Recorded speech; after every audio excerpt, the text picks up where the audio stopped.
this. Oh, yeah. Oh, yeah. Feels good, feels good. Oh, just got paid. It's Friday night. Party hunting. Feeling right. Body shaking. All around. No one thing. I'm getting down. Check the mirror. I'm looking fly. Round up the posse. Jump in my ride. Radio rocking. A monster jam. Feel the rhythm. Pump up the sound. Feeling so good. Don't you know I'm just grooving to the beat. I'm grooving. Yeah. Just got this Friday night. Party hunting, the place is right. Feeling alright. Booty shaking, all around, baby.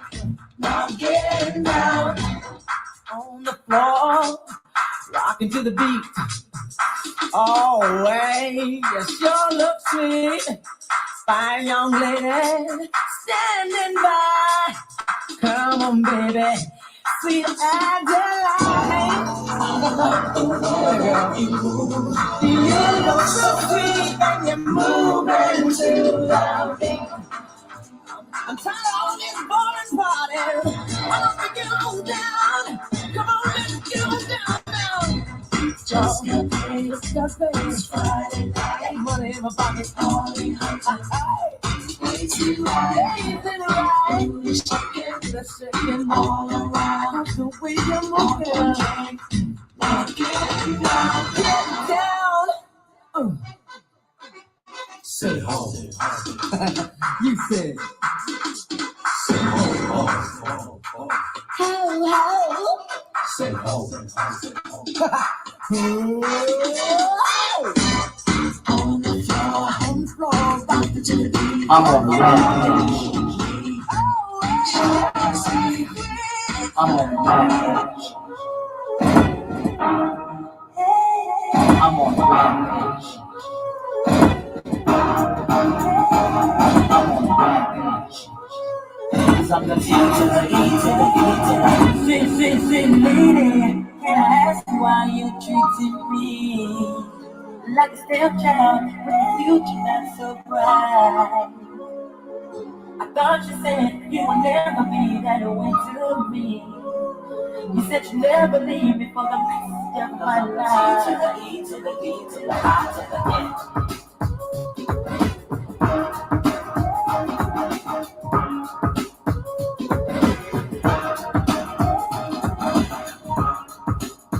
Here we go.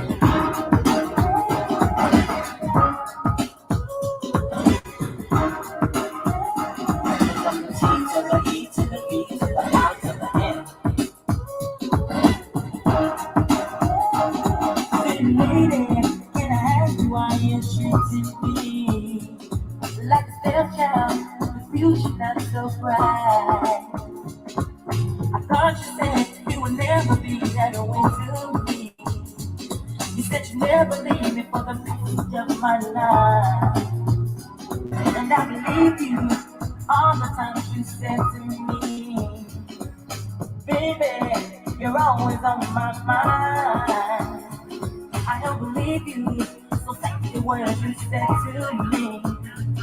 And I'll be on my way. I got to say goodbye. Go ahead, sir. Yo, what's up, man? This is Doc, man. Hey, What's up, yo? I'm working on the slow cut, but my female want to say something to you. Cool. Go Yeah, ahead. Bonnie. Hey, Hammy, when you do that slow cut, could you put that boom in it for me? Sure. Bust it. Damn, that sounds good. Hey, we back in the house, y'all.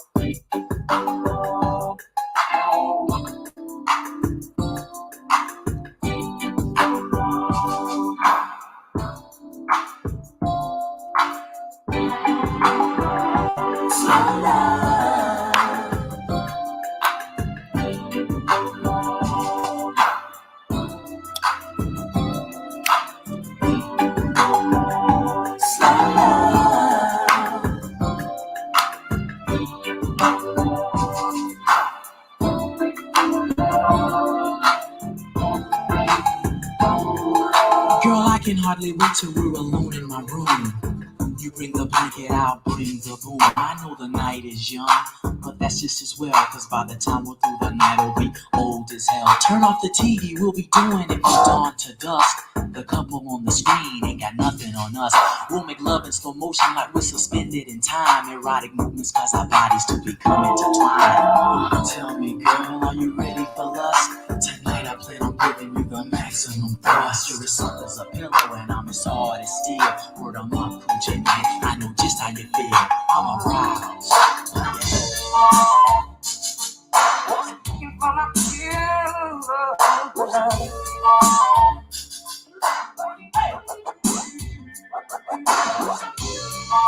Come here, love.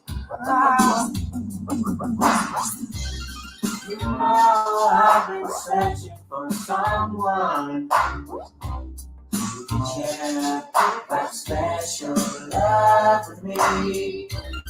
And your eyes have that glow.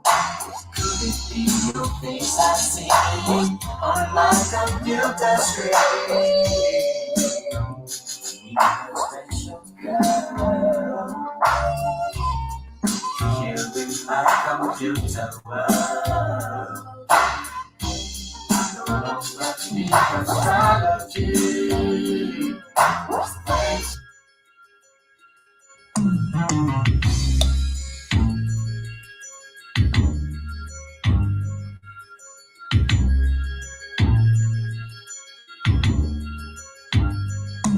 Hey lady, let me tell you why.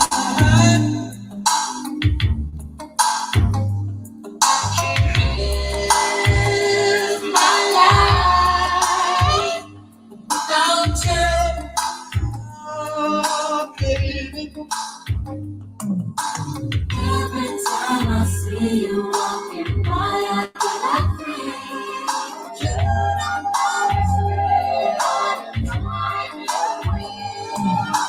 I must make you understand.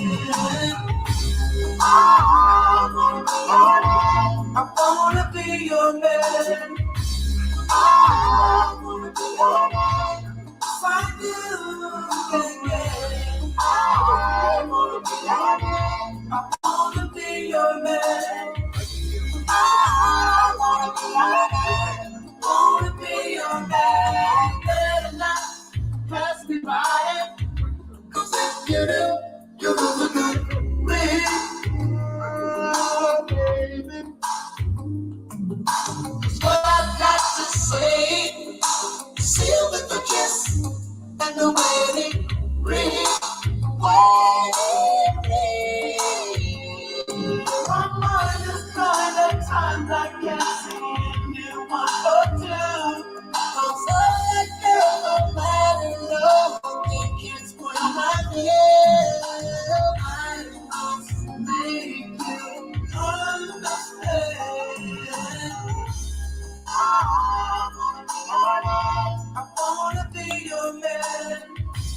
I wanna be your man. If I do, yeah. I wanna be your man. I wanna be your man. I wanna be your man. Wanna be your man. Words we never say, but I feel. Do it is.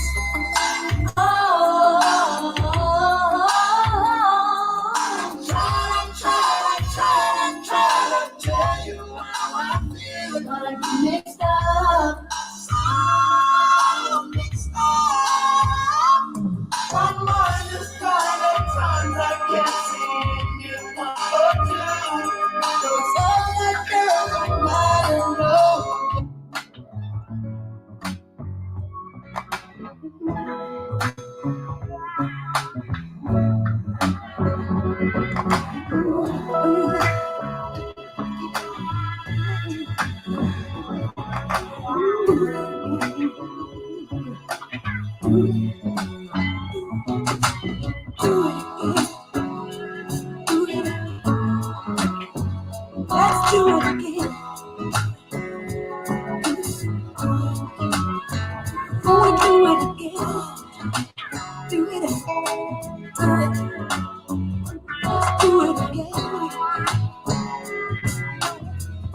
Sometimes the rain, even when I hear the sound, I hear you and me, baby, getting down with the sounds of rain.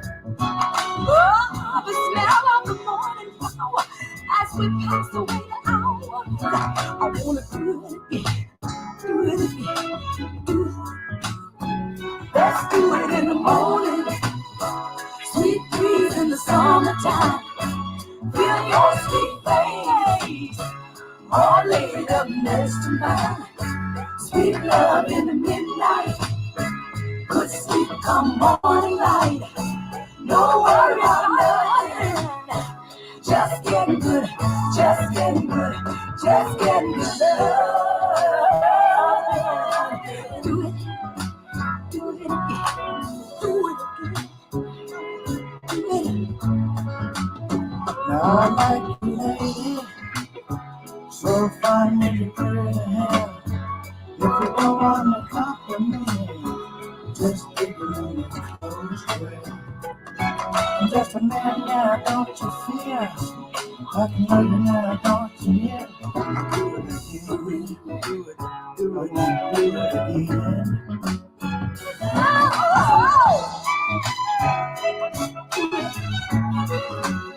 What up, man? What's up, man? You know what's very interesting? Some of you guys just automatically assumed I was talking about the women not being able to get a man. And it's really both. I was really talking about both. I think that when we talk about this subject, there are a few factors that need to come into play. First of all, let me begin this video by saying that we will have class. I'm starting my class over April, mid to late April. I haven't given an exact date yet, but it's probably going to be mid to late April when I started. Stay tuned for announcements. We'll be starting the SQL Server database developer course that includes integration and reporting, as well as database SQL code language class. We'll start that over. So just be on the lookout for that. All right, guys. So let me get into this subject and shout out to G Dizzle. I tried to hook up with G Dizzle, but it was late. He was tired. So we talked on the phone about 45 minutes, and then I just went to bed. And then Saturday we was out. We had been drinking. I was tired. I just want to go to bed. You know what I'm saying? It was just straight up truth. You know, so I got back, and that was that, man. But I watched G Dizzle's channel, and he made a good point about some guys need to be bred out of existence, in the sense that some people don't need to have their bloodlines carried on. And I think I'm not a Darwinist. I don't believe in the, Charles Darwin, we evolved from monkeys and dirt and all that. We came straight up out of dirt, abiogenesis, right? I don't believe that at all. That being said, do I believe that there's a such thing as natural selection, or should I say, adaptation? Yeah, I think certain adaptations take place in animals, and human beings are no different in that regard, in that we adapt socially, right? And so at the end of the day, I just don't see how, and I know most of you guys are going to lean one way on this subject. It's all the woman's fault why she's single. And I'll agree with you to a certain extent, but this is what I'm going to say. Certain people don't need to be bred, don't need their bloodline to go along, to keep going. And society and culture has a way of kind of weaning those people out. You get what I'm saying? Specifically, women, is always somebody that wants to mess with a woman. But dudes particularly, like if you're a grown-ass man and you can't take care of yourself, you can't take care of a woman, natural. I'm talking about thousands of years ago, it was like that. A woman would just say, oh, hell no, right? And she'll keep it moving. This nigga can't pay no bills. He can't do this. He can't do that. I get this nigga a baby. He ain't gonna be able to do nothing. I'm gonna be out here by myself, fighting, trying to take care of this child by myself, right? So a woman off the top is naturally gonna reject a man like that, right? The same goes for brothers that look at a woman and equate, okay, she fat, she 400 pounds, she this, she that. She is, no, I don't want to be with her, right? She has a funk ass attitude, smart mouth. If I say something, she bite my damn head off over a little basic shit. A lot of times, brothers don't want to deal with that shit. You know what I'm saying? So that woman will wind up being single herself. But I guess nature has a way of kind of weaning those people out. And I think it's a good thing. You know what I'm saying? There's no true argument for natural selection under an unnatural system.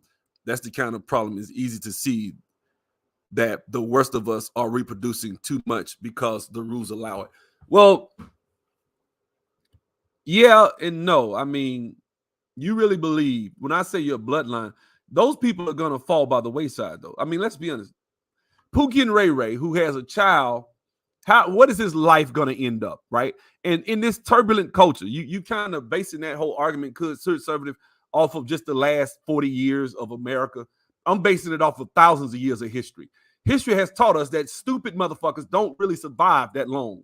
And when the turbulence comes, it towards America, dumb motherfuckers with no skills, no education, tend to not flourish historically. And I'm going to make the case that a dumb, low IQ motherfucker is probably going to go the way of the dodo bird. Yes, the public government, the government tit is able to sustain them for a season, right? But don't make no mistake about it. America is having financial troubles, right? So at the end of the day, because America's having financial troubles, one day shit might get fucked up. And you need to have skills. You need to have something. So that's probably going to lend. We're going to get away from this shit where motherfuckers can survive off, the government forever. That shit coming to an end one day. It might be 2 years from now. It might be 200 years from now. We don't know. But it will end. So what I'm talking about is just historically throughout history. Not just America. Not just, you know what I'm saying? But let's be honest. Brothers that are successful and have, and I'm not talking about just a job and a degree, because you're not successful because you got a job and a degree. I hope you know that, right? That's a very low bar for a black man or a black woman, especially a black woman, right? That's very low for a black woman. We don't give a fuck about your degree, right? We tell you that shit all the time. Men do not care about your damn education. We don't give a fuck. It's a good bonus. It would be good if you made 6 figures. It's nice, but it ain't some shit where man, like, oh my God, I'm not gonna date her. Well, you got some bitch ass niggas out here that think like that. But for the most part, most dudes ain't out here that are sustainable, decent black men. They don't give a fuck about what you make. They'll look at a woman and be like, "What's up, Lady B?" They'll look at a woman and be like, "Yeah, she's a good woman. She this, she that, but man, she only make 30,000, so I don't fuck with." Man, that's a bitch nigga that would say some shit like that. Just truth be told. Oh man, she ain't got a master. I remember I was at a party one time. I never forget this shit. I was at a party back in like 2006. And this dude told me when he gets married, his wife needs to have a master's degree. I said, wait a minute, bro. You the man. Why the fuck you care about a woman having a master's? I'm just saying, I got mine. She needs to have her. Like, what the fuck is that? What does that mean? She went to some white university or college and got the white man's approval that says she knows how to take a test or she knows how to, write a book report. Does that mean she's intelligent? Does that mean that she really isn't a specialist at whatever that degree is in? No. Right? Just like Tommy Sotomayor to my mom, I got a psychology degree. Like, oh, okay. I say, oh, so you're an authority on people now. Yeah. Yeah, all right. Yeah, tell me whatever. Right? But at the end of the day, I don't think that I'm gonna tell you something, man. Brothers and sisters that have their shit together never have a problem getting the opposite sex to want to fuck with them. And when I say that, I mean that in the simplest way. You can take it how you want to take it, right? I got my shit together. I got a degree. I got a good job. What else you got? Well, shit, I'm a man. I got a job and a degree. What the fuck does that mean? That don't mean shit. That means you dry dig. That's what that means, right? So, at the end of the day, smart people don't reproduce, but at the end of the day, married people, when you get married and you have kids now, and you raise those children and you're thinking a certain way. See, America, you really can't use America as the real measuring stick of that shit. Because if you are, then you really kind of selling yourself short as to historically, well, how do things work, right? What as a man, let's just go with it as a man, right? As a man, I'm gonna tell you something. I've always cared about my bloodline.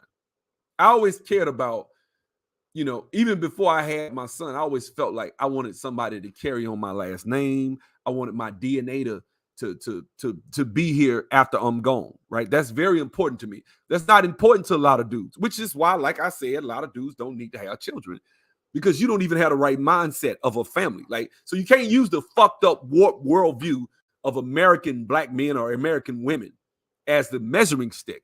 You need to look at how is it historically, how should it have been for decades, right? For centuries. Right? Like, for example, good example. We fighting these small hats. You know what these small hats did? Somebody 100, 200 years ago made a fucking decision for us to be here today fucked up and them controlling all the shit they controlling. And so for us to think, we're thinking about ourselves. We can't. You're going to always lose and fall under the wayside and fall and have the foot of somebody on your neck who's thinking intergenerationally. You'll always lose, black man, black woman. You will always lose when all you're thinking about is yourself. You're not thinking about the next generation. You're not thinking about intergenerational wealth. You're not thinking about, building and controlling assets, right? If you thinking because if you think about the here and now, you're like, well, fuck it, I go get a job and work for so-and-so and I'm good. Whereas the motherfucker's like, man, fuck getting a job. I'm going to build as much wealth as I can on my own shit, pass it on to my son. It's mine. I control it. It's like the Dame Dash discussion. Right? To a lot of people didn't get that shit. A lot of black people did not get what Dame Dash is coming from when he said it's about his last name. A lot of black people didn't get that, right? I understood exactly what he means. I think just like him. I understood exactly what he meant, right? And people are like, why do that when I can make millions working for so-and-so, so-and-so? And that's what the typical black person, like i.e. the brother that I got into it with a while ago about, that's what he was talking about. I could work for so-and-so. I could work for this. I could work for that. Why own and control shit? Because I'm thinking about my son. I'm thinking about my kids. I'm thinking about my grandkids, right? And you'll never be able to beat. Listen, we are never going to defeat the small hats thinking about ourselves. You got to think about your children, unborn, right? Tupac had a song called "To My Unborn Son." At the end of the day, a black man will always lose if he thinks that he's going to have to go up. He's trying to build wealth and ascertain power, wealth, and influence in a society where somebody thought 150 years ago when your grandparents were slaves, they were thinking about today. Whereas today, you're thinking about your dick and your happiness. It's different. You will always lose. You might, well, no, I ain't going to always lose shit. Yes, you will. You'll always lose out to that person. And it's social Darwinism that you don't produce because you're thinking a certain way. You're thinking now, of course, the low IQ motherfucker, you ain't got to worry about him. Life has a way of dealing with low IQ, stupid motherfuckers. For example, I had a basketball rack. I was a kid. I was probably like the second grade. I was a little kid. I was just when I first was loving basketball and shit. I'm playing ball with this nigga. This nigga about every bit of 16, 15, 16 in the damn fifth grade, right? Named Dana. Dana came in my backyard. Dana was already fat and out of shape. Jumped up on my rim and bent that bitch down and laughed. Now, I couldn't whoop Dana's ass, right? But I was like, you bitch ass nigga. I'm cussing and shit. I went in the house. I'm looking for the Glock. I was ready to shoot his ass. I was mad as hell, right? My brother came and grabbed me. Man, what you doing? I said, man, that nigga Dana came in my backyard. That nigga bent my rim. And he laughed, thought the shit was funny. My brother walked outside, Dana up the street laughing and shit. He's like, man, don't worry about it. I said, why? He said, man, life got a way of dealing with niggas like that. I seen niggas like that when I was a kid. All of them dead or in jail. Don't sweat it. Life has a way of dealing with them, right? And this is why we have, I hate to say this shit because this is going to sound real fucked up what I'm about to say. But a lot of times, this is why you have poor people.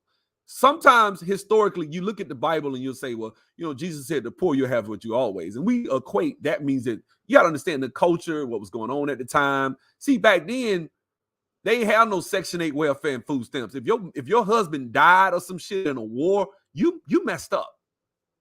You messed up as a woman. You got kids and your husband dead. You might be messed up. You know what I'm saying? You might get a man to bring you in, but otherwise you was messed up. This was a different age, right? Whereas today, black people, you got free education, you got free food, you got free housing, you got free every damn thing. You can be comfortable as hell. You get free cable, free internet, free cell phone, or if not free, your shit come for like you can pay all your bills for $300, your whole fucking house, right? Only thing you can't borrow is a car note. Now that's something your ass might have to actually work for. You got to work for a car. What they, you know what? They probably got some government programs to pay for cars and shit. Like you probably get you a brand new car, or if you're a single mom or some shit. So we have kind of made the fuck ups comfortable in our society. But make no mistakes about it. That day is coming to an end. Oh yeah. Oh yeah. The day is coming to an end where Boom Quisha, with 5 kids out of wedlock, is going to be able to sustain them 5 children. She is going to have to make better choices. Her children are going to have to make better choices. And don't nothing sober your ass up like pain. See, I've always said pain is the best teacher. See, black people don't understand shit but pain. And if we go to war with China or Russia or some shit, we're on the brink of war now. We never know. The damn stock market crashes. The dollar gets destroyed. All types of shit is we teetering right now, right? Motherfuckers gonna be in school. I like to call it school. Your ass in school now. I always say it. I say your ass in school now, ain't you? You know, at the end of the day, you're not gonna be able to sustain. This shit is unsustainable. Guys, we're only looking at the Pookie and Ray Ray culture. The ratchet Boom Quisha culture is only about 40, 50, maybe under 60 years old. It's not even 60 years old. It's just a blip in the radar of laziness, right? And what the typical black person has to carry this burden. This is why I call it social Darwinism. Because social Darwinism also doesn't just talk about not being able to get a mate. It talks about getting locked up and going to jail, having 4 and 5 kids out of wedlock, to having 4 and 5 kids out of wedlock. Yeah, but churches you go to church, you had standards. It wasn't like it is now because the government came in, gave them the 501c3 and all that shit. See, the church was strong because that's the only place you was gonna get something. But wait a minute, you got kids who is? Wait a minute, what did daddy? He over there. Well, wait a minute, like it's different. People ask questions. Government, they don't ask questions. Here you go, fill out this paperwork. Go sit over there and wait for me to call your number. That's the government. It's different, right? Government, somebody had to check. Wait a minute now, you want us to pay? Wait a minute, we paid your bill last month. What happened? Are you working? Okay, well, why don't you? I mean, are you trying to get any better skills so you can sustain yourself? Why are you coming here every month asking? This is what people do. That's when you put somebody in there that's just giving out a check. But when you have somebody just coming to a government entity saying, "Hey, I want Section 8 food stamps and welfare," I was down there one time because I was on food stamps. I'll tell the truth. I was on them when I was fucked up. Got on them for about 6 months. And I remember, never forget, this black lady cussed this lady clean out loud in front of everybody. Right? And I was like, damn. And she was mad because she was like, y'all better give me my motherfucking food stamp. Da, da, da. Like, it was old to her. Right? She's entitled. That is an entitlement mentality. Right? I'm entitled to the entitlements. Right?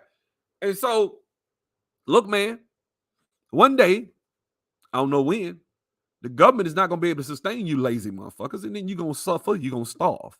Or you're going to wise up, you're going to get skills, and you're going to realize the error in your ways and that you were fucked up. So I believe Darwinism swings always, not just in dating, right? The dating arena, yeah, it swings in that regard because some of these people that are complaining, right? You 400 pounds, you got a funky ass attitude, and all you're able to do is get a nigga to fuck you and dump you. You deserve that. I said it. You deserve it. Because it hurts.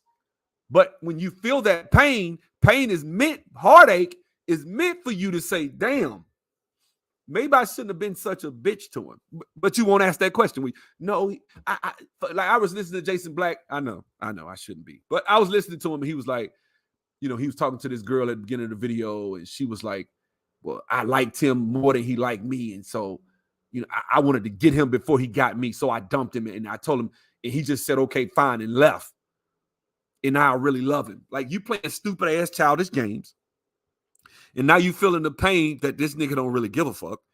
And you miss him. You want to be with him, but you playing these stupid ass childish games with this dude. And he left your ass. And you deserved it. So now you feeling the pain. Now that pain was supposed to be designed for you to say, okay, next time I get somebody, I'm not gonna do that shit. I'm gonna be straight up. When I was young, I would do all types of fuckery. I would be cheating. I would lie. I would do whatever. And then you get older and a girl fuck around and break your heart and shit. And you start contemplating. Damn. I mean, what's up, G? You'll be like, damn. I mean, I was wrong to him. I did him wrong. When he tried to do this, I bit his head off. Maybe I shouldn't have said that. And you usually will see this as a black man when you cuss a woman like, man, fuck you, I'm through. And she know you ain't playing. That's when she'll come around and all of a sudden she's had time to contemplate and say she's sorry and this and that. And then it's up to you if you want to let her go or if you want to. But at that time, you got to put your damn foot down, right? A lot of brothers don't do that. But when you put your foot down and say, I'm through, I'm not taking this shit, fuck you, I'm gone. That's when a woman will wise the fuck up and say, you know what, I was selfish. He took me out to eat.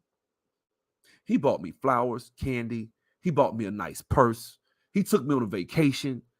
He did all types of things to me. And all I did was complain. Maybe I shouldn't have done that. That's what pain does. But see what happens with a lot of start with them weak ass talking points. Great, old young. I'd love to give you a link if you want. Let me know if you want the link. I'll let you up, brother. You can say what you want. And it is what it is. But anyway, the point is, you know, she'll say she'll have these funk ass attitudes to do to dump her ass. This thing, you know, she'll wind up stuck in a situation where she's supposed to contemplate and learn. That's what pain's supposed to do, right? You're supposed to learn. That's why you spank your children. But society, we coddle and we don't allow that pain to sit. We blame the man. He was wrong. Why he wrong? For leaving our ass? Being disrespected? You talking to him any kind of way? No, he was right to leave our ass, right? If a woman don't fuck with a nigga and a dude, like if you're a lame nigga and you can't get no woman, right? Can't get no pussy, and you complaining, like G Dizzle, you the reason I made this video, brother. I liked your content on that other video. But if you're a lame nigga, you deserve to be single with no woman. You deserve it. And you need to die with no children. That's you probably need to die probably in the old folks' home somewhere alone. That's what needs to happen because you aren't willing to adapt. You aren't willing to change. You aren't see, you know, in nature. What's up, Rocket? In nature, I saw this documentary years ago, right? About the killer whale, the orca, right? And these seals had gotten to a place where he couldn't get to them, where they couldn't eat. And the orcas were starving, right? And so the orca, one of them said, fuck it, I'm finna take a risk. He jumped up on his fins and crawled over to where the seals was and ate, right? Now, some of the other orca didn't do it and they died off or they left or whatever, but they weren't able to get no food. But that orca taught their young how to do it. And so that shit didn't work. And so they had to think. You have to think and evolve. It's just the same way with women in dating. Like, you have to evolve. Man, why the fuck I got to go to the gym? Because that's what works. Why the fuck I need to have money? Why can't I just be myself? Well, shit. A woman, you know, got these old school innate values. A lot of times that shit is engrafted in them to want a man that's going to provide. Shit, ain't nothing wrong with that. She a gold digger. Well, okay. Stay dry then. You know. What's up, Naima? You know. So at the end of the day, you're all right. The only thing that changes are cheap people are consequences. Exactly. In nature, weak males die off with no offspring. Exactly. And that is why. Is it really bad or is it good? I think it's a good thing that certain men can't get women and certain women can't get men. I think it's actually a good thing. At first I was like, well, you need to do this. You need it. But you got to understand there are so many people out here trying to give advice and trying to help people. Motherfuckers don't want it, right? You ever seen somebody make a bad choice and do something stupid and hurt themselves? And then you try to tell them, hey, this is why that happened. Man, fuck you. They harsh towards you. They bite your head off. Man, I'm just trying to help your ass. Shit, you fuck it then. Bye. Right? That's what we all say, right? We've all been that person that tried to help somebody Try to give them some advice, try to put them on a situation. And they be like, man, trying to bite your head off, getting smart and shit like that. And you'll be like, man, fuck that shit. I ain't gonna sit there and tell you then. It's whatever. You can starve for all I care. Shit, I don't care. Right? That's how people are, man. You know what I'm saying? A lot of times when you try to help people and you try to put them on and enlighten them about certain subjects, a lot of people don't want to hear that shit, man. You try to tell a person, hey, man, you ain't getting a woman because look at you, bro. Look at you. You fat. You out of shape. Your teeth fucked up. You know what I'm saying? When I get close to you, your breath stink, right? You act nervous as fuck, like you're not comfortable in your skin, right? When I try to tell you, you don't know how to dress. Your clothes look like you got them off the fucking thrift store somewhere at a damn, for $1.50. I'm just being straight up, right? Nothing about you says makes a woman want to be with you. There's nothing fly about you. And so shouldn't you want to change? No, man, fuck this shit. I ain't got to do nothing, man. Fuck these hoes. Stay single. That's social Darwinism. You deserve it. You deserve to stay and complain. You deserve to be in that space complaining about women. That's what you need. And same goes for sisters. Don't get it twisted. Right? You fat, out of shape, and you wonder why you can only get a man to come over at 12 midnight and give you some dick and leave. And then when he sleep with you, the nigga pulling out, he ain't worrying about you. He ain't trying to get you nut. It's all about him and his nut, right? So at that point, you like, well, shit. And now look, you can feel sorry for that person because we all do. I mean, I feel sorry for the brothers and I feel sorry for the women. I do. I have compassion. I'm human. But at the end of the day, you got to ask yourself, well, yeah, but when somebody tries to help you, you don't want it and you get angry. You insult. In fact, you don't dox people. You go into their personal business. You call them simps. You insult them. You drag them. And if you're a black woman and somebody try to tell you, give your ass some advice and say, hey, sister, you overweight your ass. Oh, you're shaming me. You're this. You're the black woman is unprotected. All that fake shit. No. See, when somebody trying to help you, you know what I'm saying? When somebody trying to help you, you don't want to hear that shit. So is it really compassion or is it just good old-fashioned Darwinism, social Darwinism? You deserve it. And I agree with G Dizzle. You deserve whatever comes your way. If you are a grown man in this day and age and can't get no woman, you deserve that. Come on. I only believe that shit. I don't believe it. I know you niggas don't like me. I know. I don't believe it. So for me, I'm of the mindset that you deserve whatever comes your way. You deserve it. If you can't get a woman and you bitching, and you know what? You deserve not to have children. Your bloodline needs to stop with your ass. Because your values are values of, should I say, it's kind of like you a fuck up. You really are. You just not a Pookie and Ray Ray pants sagging, drug dealing motherfucker. Which, like I said, Darwinism is coming their way in the form of when the dollar and all this shit happened. They gonna get theirs. Theirs coming too. But yours is coming because you ain't gonna get no pussy. You ain't gonna have no kids. And you're probably going to be fucked up as well. And you probably die in an old folks home somewhere. It's sad. I'll say it is sad. I hate to go in an elderly home and see people. A lot of them folks never had children. Had a stroke. They stuck in that motherfucker. Ain't nobody coming to see them. Ain't nobody coming to take care of them. They in there getting beat on by the fucking orderlies and shit, being disrespected. I seen that shit. We've all seen it, right? And I hated that shit. When I was a kid, I used to see that shit with my grandmama. Not that she was in one, but some of her friends was in there. We would go see them. And they'll just push them folks over there and just sit. They'll just treat them like shit. That's probably going to be the way you're going to leave. And heaven forbid you go in that bitch and you staying in there for 15 years or some shit. Like, you go in there at 70 and your ass stay in there for 15 years getting treated like shit. It's torture. Right? It's torture.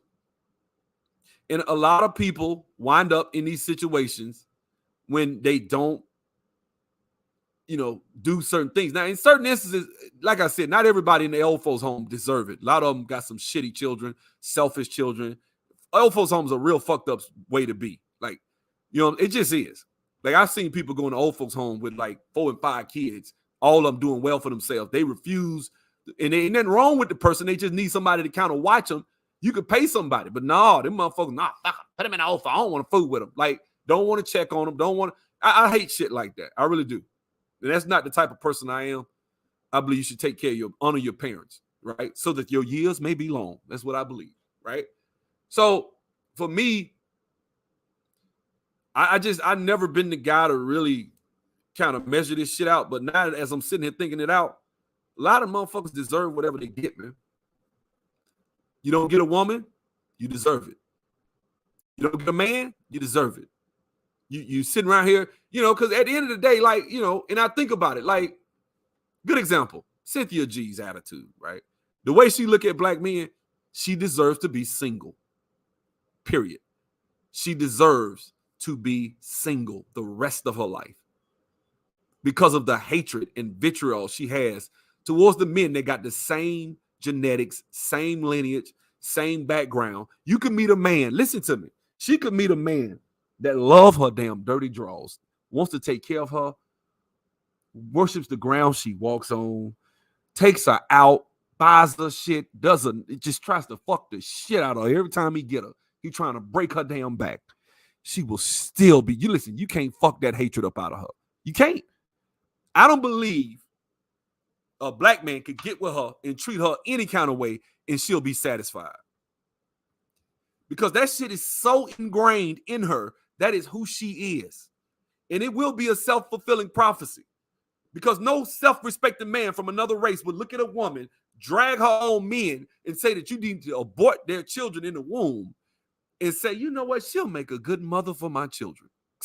Yeah. You think an Asian or Indian or a white man will deal with that shit? I'm going to look at it like, damn, that's a cold-ass woman there. What's up, y'all? You know what I'm saying? Damn, she evil. Damn, she talking about killing the little innocent baby in the womb just because, damn. Like niggas, dudes, a lot of dudes would probably, like, Cynthia G ain't just toe up like that. She a decent looking woman. But that's what I'm talking about. Women like that deserve to be single, right? Or if they're not going to be single, they deserve to be miserable, right? I don't really think Crystalline Carazon is happy. I don't.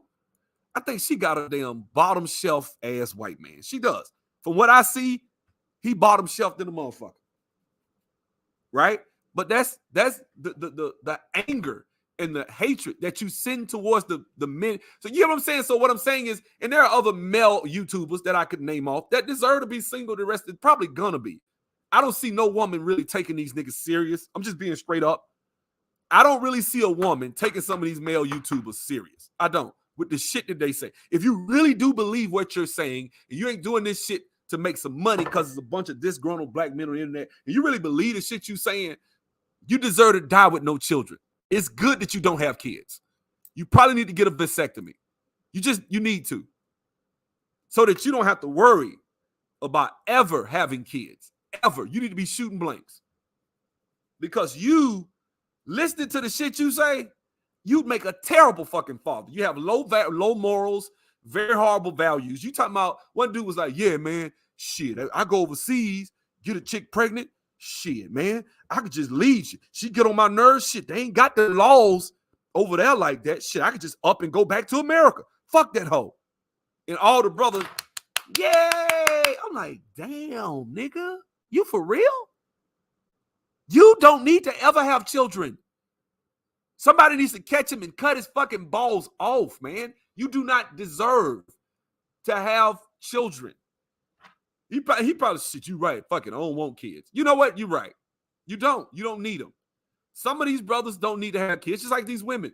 Some of these women don't need to have kids. The only thing that helped a lot of these women is the fact that you got a hole that somebody's going to want to probably poke. That's the only thing. Oh, she's a boy. Okay. Crystalline Carazon is a good example. I think Crystalline Carazon is a beautiful woman. I really do. I think she's a pretty woman. I think she could probably she could have made a black man a good wife. Right? She got a hold of one dude, educated brother, fucked her, dumped her, heart got broke, and she started making a crusade against black men. Right? She deserves whatever she gets. I don't feel sorry for a woman that thinks like that. I don't feel sorry for a woman, just like I don't feel sorry for men. And I think that's social Darwinism. You deserve to die alone. You know what I'm saying? You don't deserve to have children. And a lot of people are like, well, why does that matter? I don't give a fuck about having kids. Like I said, this is why we'll always lose to the small hats, because you're fighting against people. The people in these other races, they had a great-great-grandfather who was thinking intergenerationally. So he started a fucking trust fund based off on mutual funds and some shit. He set that shit up in 1942. Right? And now them motherfuckers is 1%ers worth hundreds of millions of dollars. And you think it's just racism, white supremacy. It was just planning.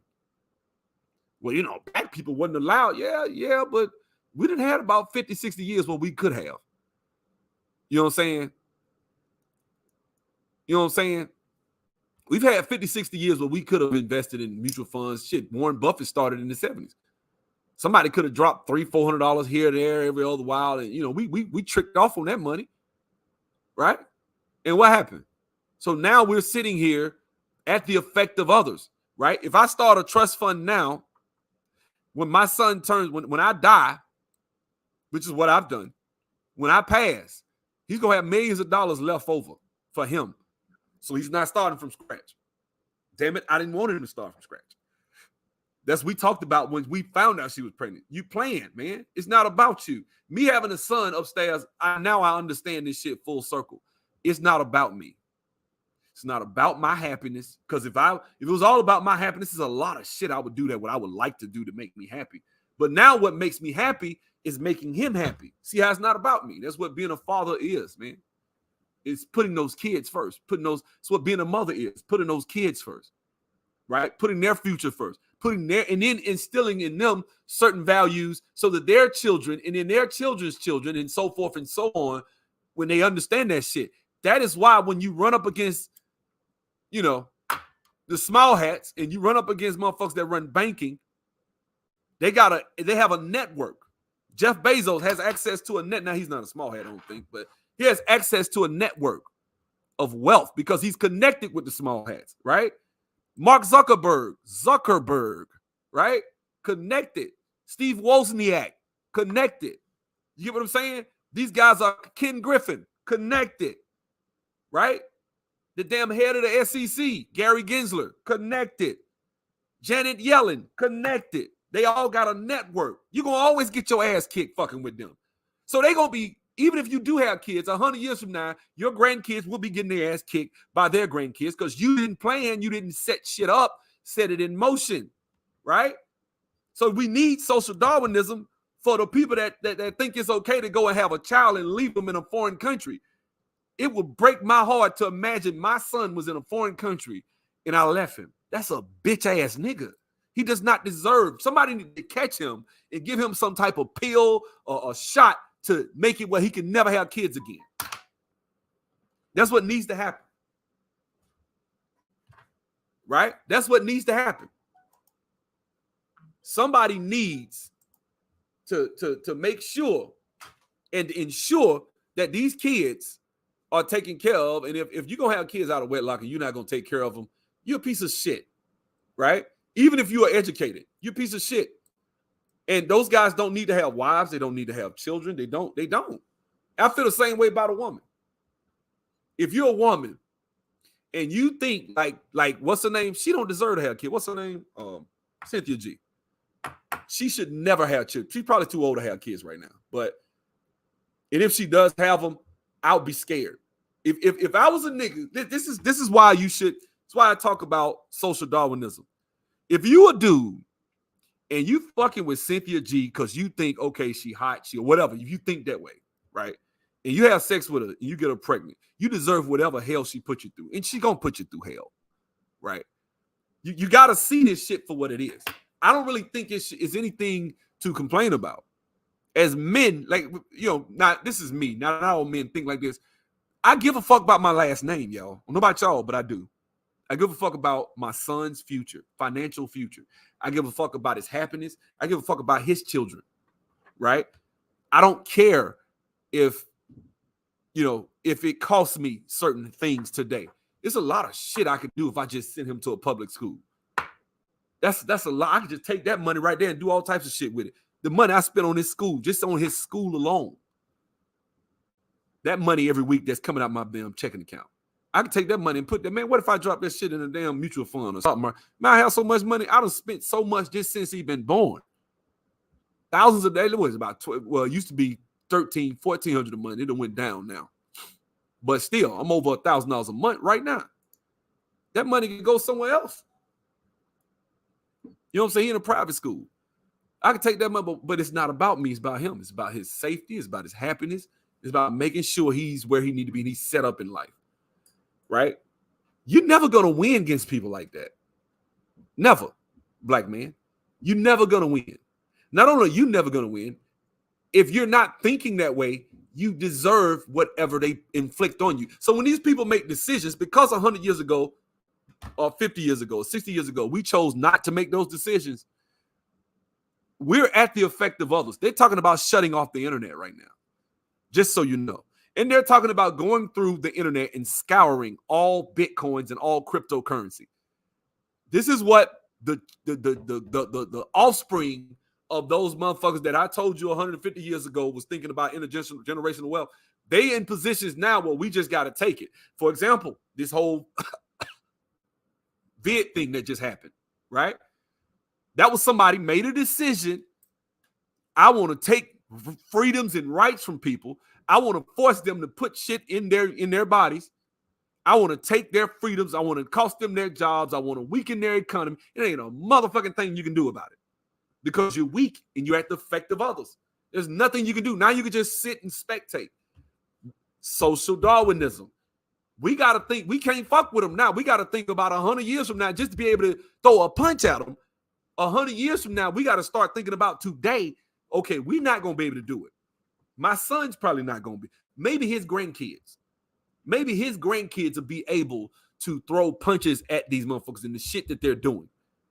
But we got to keep our values close-knit. We got to keep our families together. And we got to breed and procreate and have children, high IQ children with high IQ women. We need to have our children in such a way to where they could somehow, we or our children could somehow benefit from us building wealth. But if we're not thinking like that, then we're going to be victims 100 years from now. You know what I'm saying? Of course, how does he know? He knows because they the ones going to push the bitch out. And it's going to be a virus on the internet. They're going to shut the internet down. That's what they're talking about. They already talking about that shit. They ran the corner. All right. They have another virus coming. When the virus comes, is it going to be a virus for the internet? It's going to be a virus to shut down the whole. Oh, we got to shut the internet down for a month. We're going to shut down the power grid. That's what they talking about. Y'all hope y'all know that shit. They talking about shutting down the power grid. And they're going to blame it on, oh my God, these damn hackers, man. Damn, there's nothing we can do.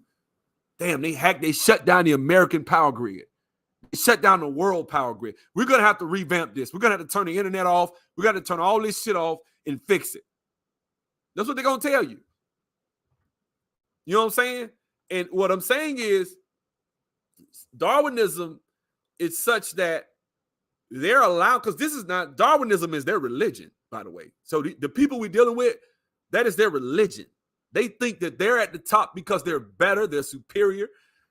It is their divine. Now, never mind the motherfuckers cheating. Never mind they stealing $100 trillion out of the market. You know what I'm saying? Yeah, they talking about shutting everything down, the power grid and the internet. Yeah, they talking about that's going to be a virus that's going to hit. I've actually heard, and they said that at the Agenda 21 summit, and I don't know how they know, but they said Trump is going to face a pandemic in the first 4 years of his, because they didn't want him in there. So the next thing you know, here we go, right? Because he was damn near unstoppable politically. Ain't no damn near, he was unstoppable. That's another video. He was unstoppable in a fair system. He was. So a lot of shit had to take place. We ain't gonna go there. But the point I'm trying to make is they're gonna they ain't shutting off the net, bro. Okay. Go look at the agenda. This is what I'm talking about. We're not prepared, Todd. You gotta be ready. Brother, they're talking about, listen, and this is what I'm talking about. We have got to really, talk about these things, because black people, and I'm not trying to talk about you. I'm just saying, a lot of times, people aren't really ready. for the shit that's coming their way. They're not ready. They don't see it. You know, Candace Owens talked about how she's learning how to grow chickens and she's learning how to farm and hunt and shit like that. Y'all better get ready. That's why I told y'all I ain't worried about Pookie and Ray Ray. Pookie and Ray Ray gonna get fucked over because they can't feed themselves. They have no skills, no talent, no abilities. All they know is robbing and looting. That's it. And that shit ain't gonna work with these white folk. They ready for your ass. So after about a year or two, them motherfuckers gonna start starving to death. That's what's gonna happen. A lot of them don't know how to survive because all you know is the government. So here we go. This I know that's a super weird question for me to ask, the title of this, but it's a serious question. It's one that you should consider, which is, what would you do if they brought the power grid down?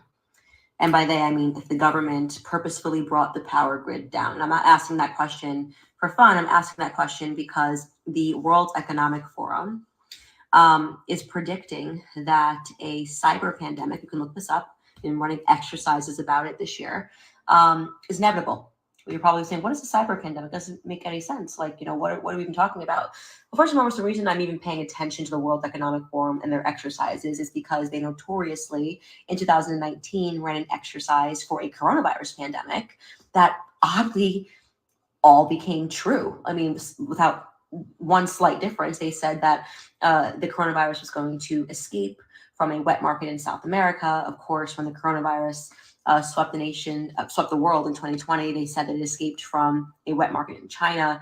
You can still look that up, by the way. That's not a conspiracy theory. That they simulated that coronavirus pandemic. It was the World Economic Forum in collaboration with the Bill and Melinda Gates Foundation in collaboration. Them damn Gates, boy, I tell you. You know how many people I think that are dead because of this stuff? And went out to give you the link, bro. Let you come up and drop some heat on their ass. I don't know if you're working though, but I'm just saying, bro. Like I'm of the mindset, and but you're like, well, what's this have to do with dating and not being able to find a man? We talk about Pookie and Ray Ray popping out kids. They popping out all these kids at a high rate. So we, you know, it's not like black people aren't being born. Yeah, but a lot of them motherfuckers ain't gonna make it. The high IQ people that are married, that understand they have the right values, that are having kids, they gonna be all right because they already know that if you're thinking about the future, shit like this concerns you when you have a child, right? If it's just me, if it was just me, I'd be all right. I'll be all right. You know, I'll figure shit out. I'll lead it. I'll figure shit out. I will, right? I done bought shit. I got shit stacked up. I'm ready to go. But what about my son? Right? What about that little boy up there who can't take care of himself yet? You know what I'm saying? So let's keep going. Collaboration with Johns Hopkins University. And the website is still up and they say, you know, the coronavirus pandemic is inevitable. And then boom, it happened the very next year. So people say the same people that said the shit was going to happen in lockstep perfectly, it happened. And it was a mistake, right? It was just some sort of mutation and the shit wasn't nothing they can do to stop it, right?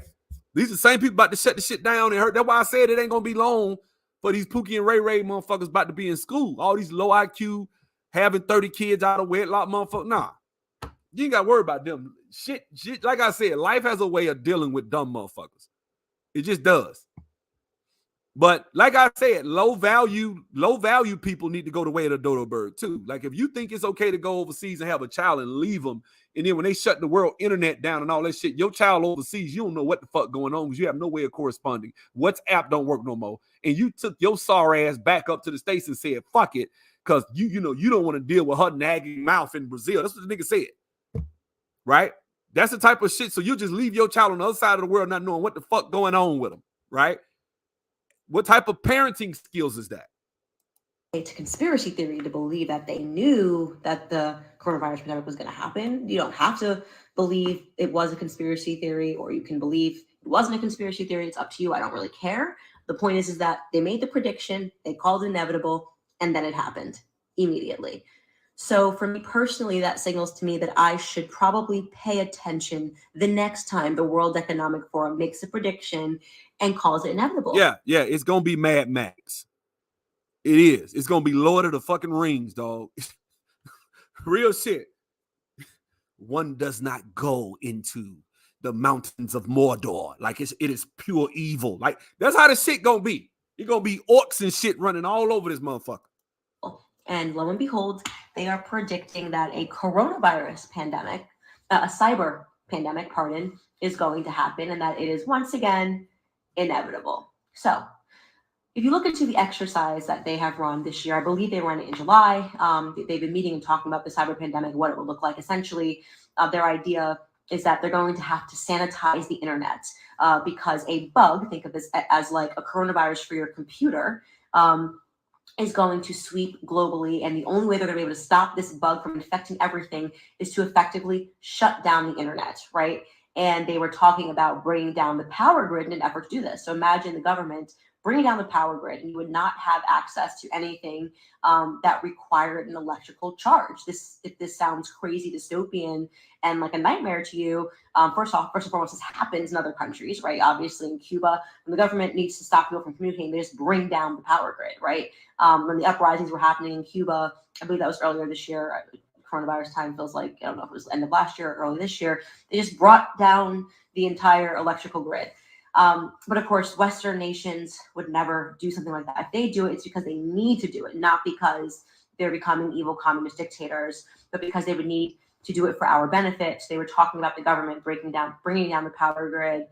And until they come up with a vaccine, I'm not kidding, this is their words, not mine, a vaccine of sorts for the internet, where they would be able to cleanse it and purge it of all of these things that are making it vulnerable. Among those things, they brought up Bitcoin, which is so funny. That one thing that the government can't get a handle on, that is representing a threat to them and the financial markets, their control of the financial markets would be Bitcoin. And suddenly, in running the simulation, they realized that Bitcoin. You see, the children of those people that made those decisions years ago, 100 years ago, that were thinking intergenerationally, now they're in a position to shit on all of us.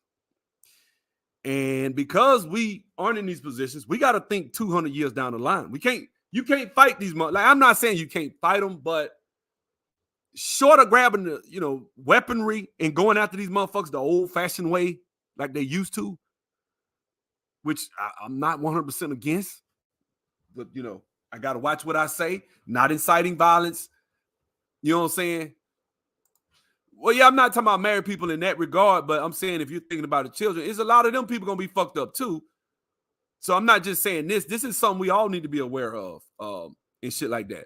But who's going to be easier able to equip themselves, right? Married people, like a married couple with a husband and wife, both making six figures, and they got a little savings, they got a little money, they probably be able to scramble and get themselves together faster than somebody than the motherfuckers in the projects. Just a thought. You know what I'm saying? They think differently, right? They know, hey, man, I'm going to get my pilot license, or I'm going to get this, I'm going to get that. You know what I'm saying? So it is what it is. I look, I want us to think intergenerationally as Black men. Really, this message is for the men. You got to start thinking about your grandkids, bro, and your kids, grandkids. Because if you don't, a lot of Black men don't give a fuck, and this is why we're where we are. You got to stop thinking about pussy all the fucking time. Bust your nuts, do what you got to do, right? Start using your right hand if you just got to get a nut, but start focusing on shit that really is more important, like building wealth, having real physical, tangible assets, land, shit that matters. This is that's what she talk about. She done married one of them country white boys. Listen to what she say. Bitcoin, could potentially be a problem. If you think I'm kidding, you can look this up. It is called a cyber pandemic. And it's something that every single person should be paying attention to, just in case they magically get it right again, like they did about the coronavirus pandemic. It's good for us as citizens to pay attention to that and to do what we can to prepare. And so I've been having all these discussions with my husband seriously, like what if they actually did this? Like, what would we do? And it's made me realize that we're a very weak generation of people. I'm talking about weak. I'm talking about millennials. I'm talking about, perhaps even the baby boomers, of how little we actually learned about survival. And we so often talk about how the governments are right now teaching kids nothing, right? These kids are learning about race, and they're learning about, you know, pornographic material in school as we're discovering a day by day. They're learning about how to be woke, and we're like, these kids are so dumb because they're not learning math, they're not learning engineering, and they're not going to be able to do anything in life because they're not learning any hard academics, any hard skills. And I talk about that so much until I started talking about this potential cyber pandemic, and I realized actually my generation was also dumbed down because you can read all the books in the world, every book in the entire universe, right? But if you don't actually know how to grow your own food, if you don't actually know how to survive off of— It starts with this, bro. I'm not saying she late. You saying she late. It starts with this, though. It starts with first alerting and alarming ourselves. A lot of shit, man. I don't even think we're gonna make it. And not when people say black people aren't gonna make it, I think the whole Darwinism thing about black people not making it has to do, a lot of it has to do with readiness to act, right? Like a motherfucker can tell you, hey man, if you can get some silver right now, next week, everything gonna be fucked up. How many black people got $5,000 worth of silver they can go buy? How many black people can go buy $5,000 worth of silver right now? Right? How many black folks can go, and if they say, hey man, you can get you some seeds, man, you know, seeds will be worth all this much money next week. How many black people go buy $10,000 worth of seeds and put them somewhere? Right? A lot of motherfuckers got apartments. A lot of motherfuckers. So economically, we're at the bottom. Right? And so because you're at the bottom, when shit changes and it becomes more turbulent, you're going to be way more fucked up. Now, if you live in the South and you got land and shit, you probably can sustain yourself longer. But a lot of people are going to be fucked up coming in these coming days, man. I really do believe that shit. I don't even think it's going to be, I think they're going to hit us and kill a lot of people, bro. It's going to be a lot of people starving. Crime is going to get real bad. And, you know, the people that are going to survive are those country ass white boys mostly that can go out there and hunt, know how to hunt, you know. Now, if you're from the South, your ass at least know how to fish. You from the South. Like, you know how to fish. You don't know how to do nothing else. If you from Alabama, your ass know how to fish. You know how to fish, and you probably know how to hunt. You know what I'm saying? I ain't never been hunting. I ain't gonna lie. I've never been hunting, but I do know how to fish. I know how to grow shit. You know what I'm saying? Because that's what when I was a kid in school in Alabama, they literally taught us how to grow shit. You know what I'm saying? They literally taught us how to grow plants. We grew shit in milk cartons and shit when we was kids. They don't do that no more. They don't do that. They taught us about light, how to fertilizer. You know, we took stuff outside and planted it. You know, that was something we learned because, you know, it's always good to have a green thumb, at least know how to grow something and, you know, how to keep, you know, pests away from it so they won't come out, how to use pesticides and what type of shit, you know. And that's something I probably need to start playing with a little bit more now, you know. But we don't fuck with it no more like we used to. You know what I'm saying? So, you know, I agree with you 1,000% right here, bro. I do. I agree with you 1,000%.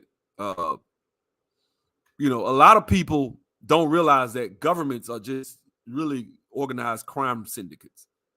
The IRS is just an organized crime syndicate that steals your personal property. That's what they are. They have no right to your fucking check. Listen, the IRS has no right to take money out of your checks. None. And so, you know, let me go back to the main subject matter of this video about, you know, intergenerational wealth and Darwinism and shit like that, social Darwinism. Some people need to die off. Like I said, some people need to die off. When I say die off, they don't need to be killed. You can live a nice, happy life. Do what you do. Fuck all the women. Ride all the dicks you want. And then go ahead and die in an old folks home with a bunch of cats or some shit. Go ahead and go. Because you really aren't really anything. You don't bring anything to society apart from just fucking. So that's it. That's all you do. And the most important thing for you is having sex. That's why when people look at it, guys, when YouTubers make videos, what are the most watched videos that they make? What are they? Videos about dating. Those are the most watched. That is the most watched content that I have in every YouTube. If I make a video about black women or black men and dating or some shit, motherfuckers will watch that shit left and right. Let me make a video or interview somebody about wealth or real estate or money or some shit like that, and it won't get. Man, I get 10 people watching that motherfucker, man. That's how it works. You know what I'm saying? It doesn't translate. And I think one of the reasons it doesn't translate is because of our infatuation with dating and having, man, that shit, you know, and I think it costs us a lot in the 21st century. It has cost us a lot. We've been so focused on that subject that, think about it, those movies, Two Can Play That Game, that was a big ass success in the box office because everybody black went to see that bitch. The Brothers, everybody went to see that, right? We've all seen Twa and what was the other movie with Shamar Moore and he got stabbed in the back and they put him in prison? I forget the name. Not Twa, it was the other one. I forget what it was. But we've all seen these movies. It was with Brian White. I forget the name of it. But a lot of us get caught up, you know, into these damn dating options and dating. We sit on a panel for thousands of years talking about dating. We probably spent years, technically, probably spent a year's time on the internet. On some of these people have spent, if you add up all the time they spent collectively over the last 7-8 years, they probably spent a year on the internet talking about black women collectively. If you add up all the time, right? 365 days. Because you got big brothers per day putting in an hour, 2 hours, 3 hours, 4 hours a day talking about black women, right? It's a daily occurrence. And it's the same for black women. That shit ain't important. Let me tell you something. That shit is not important. What is important is strategically positioning yourself and ourselves as black people to be able to survive over the next 100 years. And in order to do that, you got to understand who your enemy is and understand where they're thinking, how they're thinking. What are they doing? What are they like? These motherfuckers, like I said, that's why I talked about, I had to bring the small hats into it. You're not going to beat them now. You can't. That's like a motherfucker been training. Like if I wanted to fight that guy that's the YouTuber, that's the boxer, he ain't some super ass athlete. He's not. He can get his ass whooped. He'll probably beat me because he's been training for about 4 or 5 years. I would have to train at least 2 or 3 years to be able to fuck with him. And he won't whoop my ass. I see a lot of shit with him. He's not a great athlete, but he's boxed for 4 or 5 years. So he beat Nate, what's his name? Nate Robinson, because Nate Robinson thought, okay, I'm an athlete. I'm going to train for 6 weeks and go out here and fight this man. It don't work like that. Even though Nate Robinson is a much better athlete and probably had he trained for 3-4 years would have beat the shit out of that damn white boy. Well, I forget his name, the YouTuber, Logan Paul. He would have beat his ass. But you train for 6 weeks and you think you just because you black and you're a better athlete and you can jump and you can run and you think you smarter, you think you're just going to get out there and fight this white guy who been fighting for 4 or 5 years. That's what you're doing, black man. When you try to go up against motherfuckers who granddad was thinking way back 100 years ago, you know what? I want my grandkids to be running shit in 2022. So let me go and buy this land and hold it because surely the development's coming this way. And when it comes, I'm not going to sell. I'm going to just lease the property. Then I'm going to pass the deeds to my grandkids. This is what they do, right? And then they get they Jewish cousin to come over there and build a shopping mall, and he lease out all the spots because they gave him a good price on the lease. So now he making money, right? One owned the land, the other one owned the damn building. Then he leasing and he paying him for the land. He bought that shit 100 years and his granddad bought it. I've seen this shit right in Montgomery, Alabama, actually. Jerry Kaiser, that's his name, right? Rich as hell, worth hundreds of millions of dollars. I saw his ass he owned half of West Montgomery, bought that shit up. East Montgomery. He bought that shit up when I was a toddler. I went look because all you got to do is you go to any property out there in West Montgomery and you do a title search and you go back do a 100-year title search. You're going to see his fingerprints on damn near every house you sell over there. He done owned all that shit. White dude. Bought that shit up when it was cow pastures.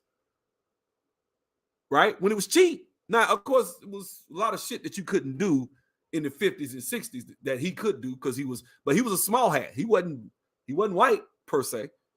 He was thinking a certain way. And there were wealthy black people back then that could have bought the same shit up, but they didn't, did they?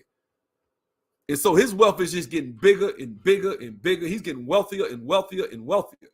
He owned half of downtown Montgomery. All the little skyscraper shit they building down there right now, he own half of them. Him and another dude. Right? Me and my homeboy saw this shit. We got mad when we was getting into real estate. We was like, damn, these white boys doing all the big shit. Because I want to do the big shit. I don't want to just do houses. I want to start with houses, but I want to do that big boy shit too. But in order to get to that level, I talked to a couple. I actually met with Jerry Kaiser. We talked. He made it seem like it was damn near impossible to do what he does. Because he was talking. I'm like, motherfucker, you do it. Why can't I? You know, that's my mentality, but he didn't know that. So he was talking, yeah, you know, you're going to really need this. You're going to need this. You're going to need, I mean, man, it's damn near impossible, man. I mean, you got, now how the fuck, but wait a minute, you breaking ground though. Why are you saying it's impossible? It's what you didn't tell me. I left the meeting. My boy was like, yeah, that was a good, my man, that man, fuck him. Man, why you say that? I said, man, we sat up there, that motherfucker up here breaking ground on all this shit downtown, telling us this shit is impossible, but he doing it. It's impossible because there's no way two black boys can get their hands on the type of money that you think they would need for them to be able to do it. See, that's why you think it's impossible. So we got to think way long term, man. You got to think 5, 6, 7 generations down the line. You can't think about yourself.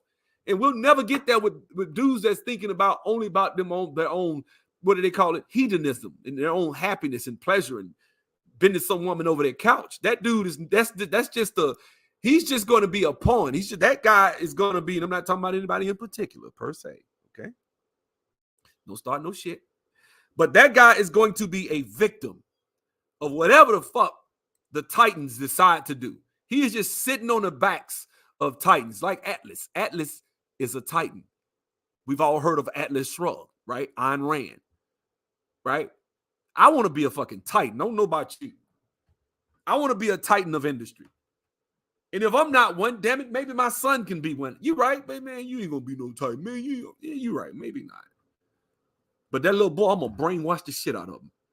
He was born to the wrong dad. I'm gonna brainwash this shit, man. Look, you the truth.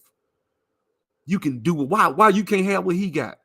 Why is it his God-given right to sign the front of the check, son?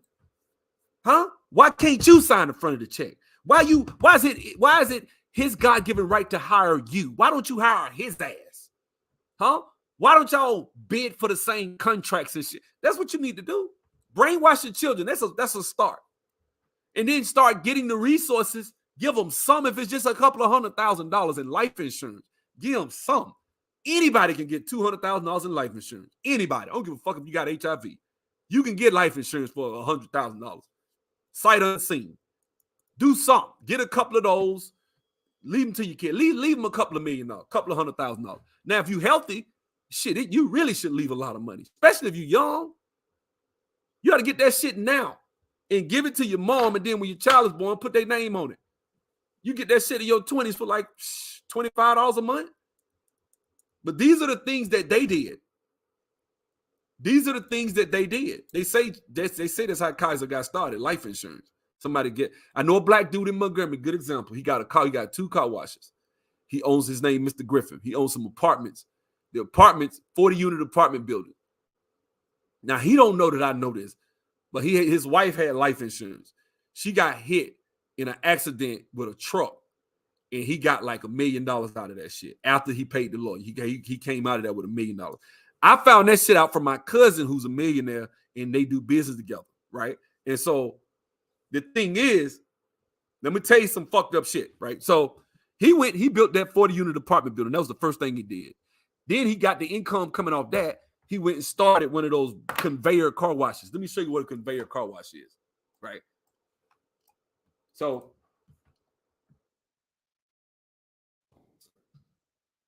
oops.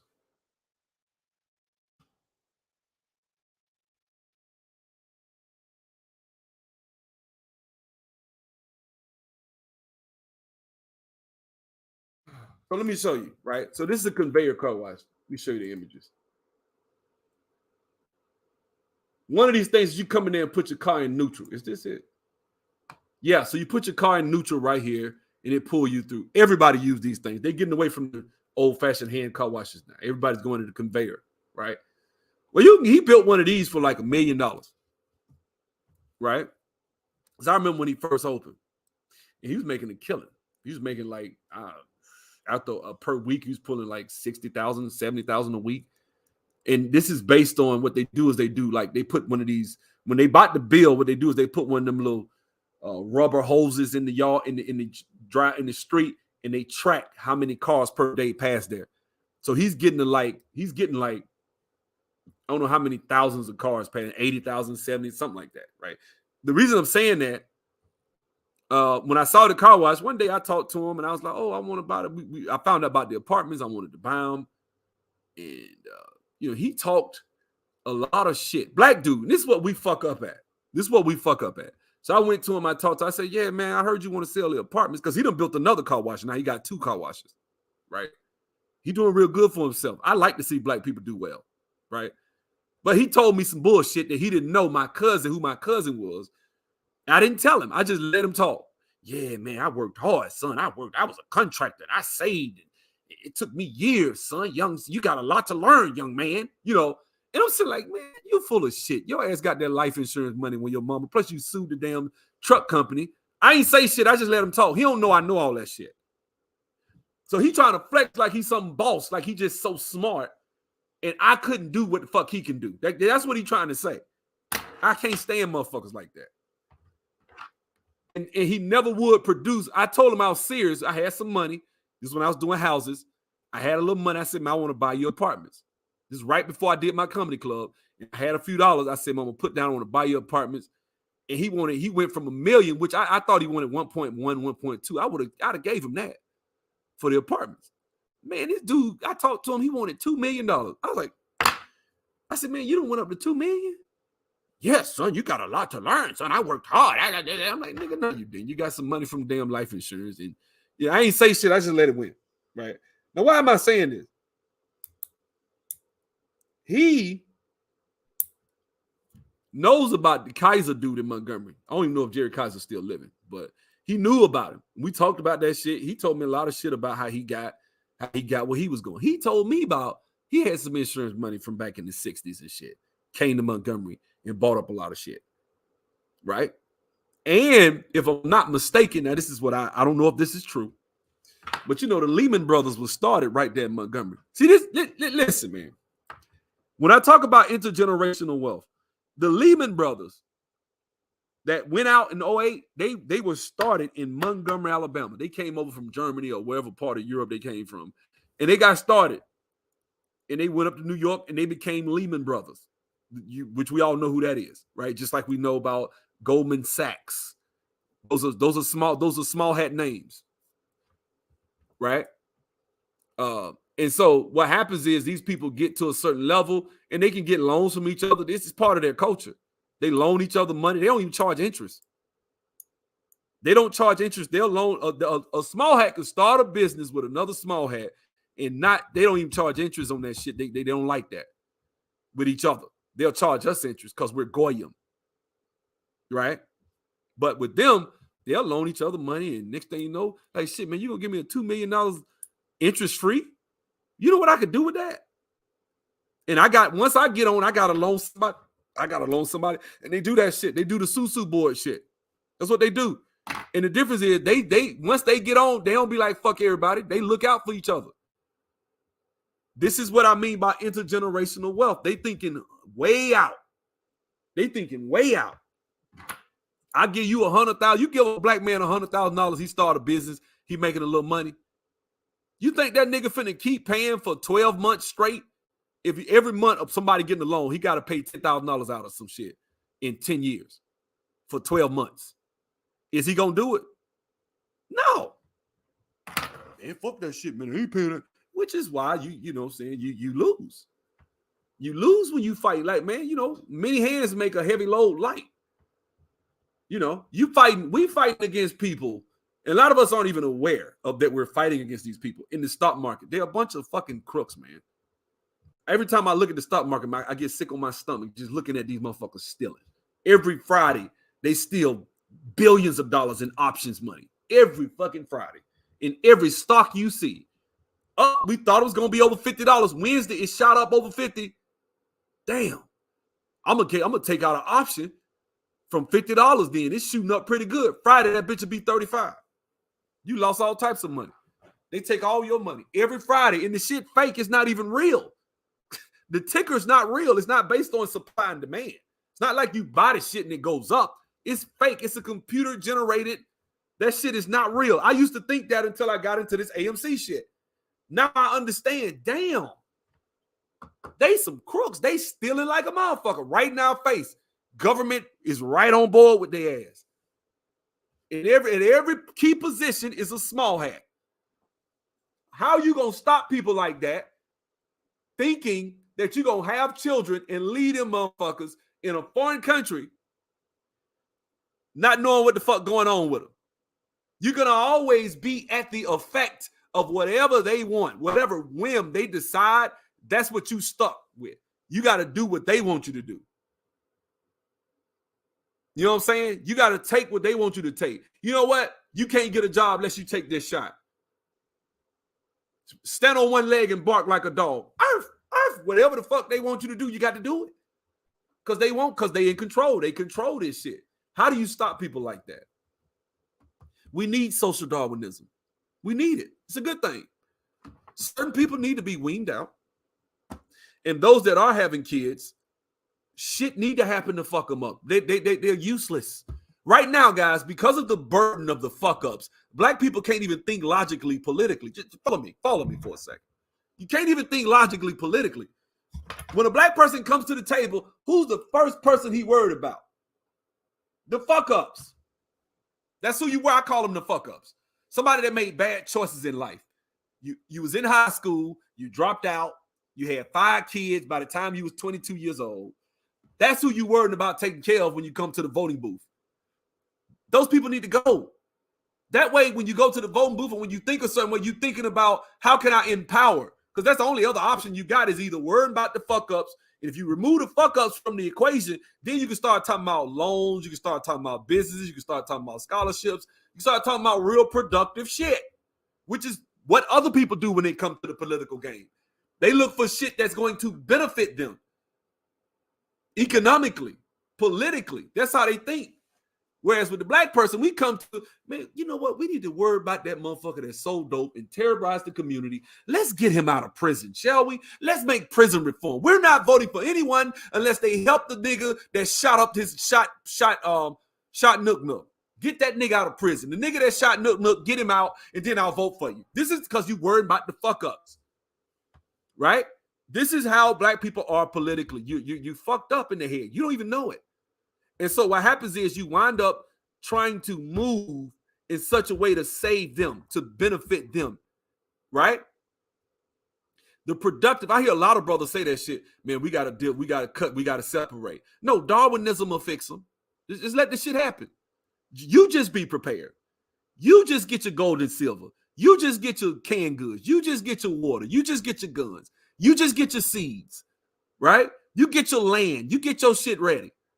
And when shit goes south, it needs to happen. Right? When the government say, you know what, we're going to cut food stamps off. And you see motherfucker, well, how we going to eat? And they on the news. And look, when they on the news bitching about they can't eat, they can't. You just make sure you locked and loaded. That's all. I'm locked and loaded. Let one of y'all motherfuckers come up here fucking with me and mine. Oh, that nigga got some seeds. That nigga got, I heard that nigga got, I'm in the country. You don't know where I'm at. I got some land. I got a trailer out there with an RV and all that shit. You don't know where the fuck I'm at. In the cut. So you show up to the house, bitch, I'm gone. You go in there, it's empty. Ain't shit in there. Because I left. When I saw it, I saw what was happening. I saw it coming my way. Me and mine, we got the fuck out of Dodge. And I'm locked and loaded waiting on you niggas, and I'm going to levitate your ass as soon as I see you. That's some real shit. And it's fucked up. I know you're like, well, damn, man, what about, man, they gonna die though. They gonna starve. They gonna, what? Look, you know, I believe in helping people. But I'll be damned if I let you pull me down while I'm helping you. That's just the bottom line. I help you. I will. If I can help people, I will, man. That's me. I've never been the person that don't help folks. I'm not heartless like that. I have a conscience. I have a heart, right? I believe in God. I believe in a creator. I believe in Jesus, right? So me, I look out for you. I help you. I do things. But you're not gonna hurt. I'm not gonna hurt you. I'm not gonna help you at the expense of my own child, at the expense of taking food and wealth and resources from him. Then that's where the spigot cuts off for me. Right? And at the end of the day, I just think that, social Darwinism, be it dating or be it through just outright the ebb and flow of countries rising and falling and currencies rising and falling. I think it's good. I think it actually will help. It's going to be scary for a lot of people. It is. It's going to be scary. It's going to be scary, man. You know what I'm saying? Because we all got family members in the hood we love dearly. I hate to see them fucked up. I really would. And if I can help them, I will. I will. But you got to make sure first you got your family secure, your kids secure. I'm responsible for that little boy upstairs. I'm not responsible for everybody. We all adults, right? So at the end of the day, it needs to happen. Black people, you've been worrying about the fuck ups politically, and thereby it is a weight around your neck. It stops you from thinking critically about what you can benefit from. It stops you. See, if I don't got to worry about prison reform, if I don't got to worry about police reform, if that ain't some shit I even give a fuck about, what's next? What's next after that? School choice? Okay, now we getting somewhere. We might be getting somewhere. Or how about programs that incentivize black families? Men that benefit, programs that benefit the black man that stayed and raised his children. Why not have programs like that? Right? But you got Michael Eric Dyson out here saying shit like, well, and let me show y'all something I put on my channel. This shit made me mad when I saw that shit. It made me mad as hell. I say, damn, man, Michael Eric Dyson a bitch, man. Watch this shit here. So this is Dick Morris. John Jordan.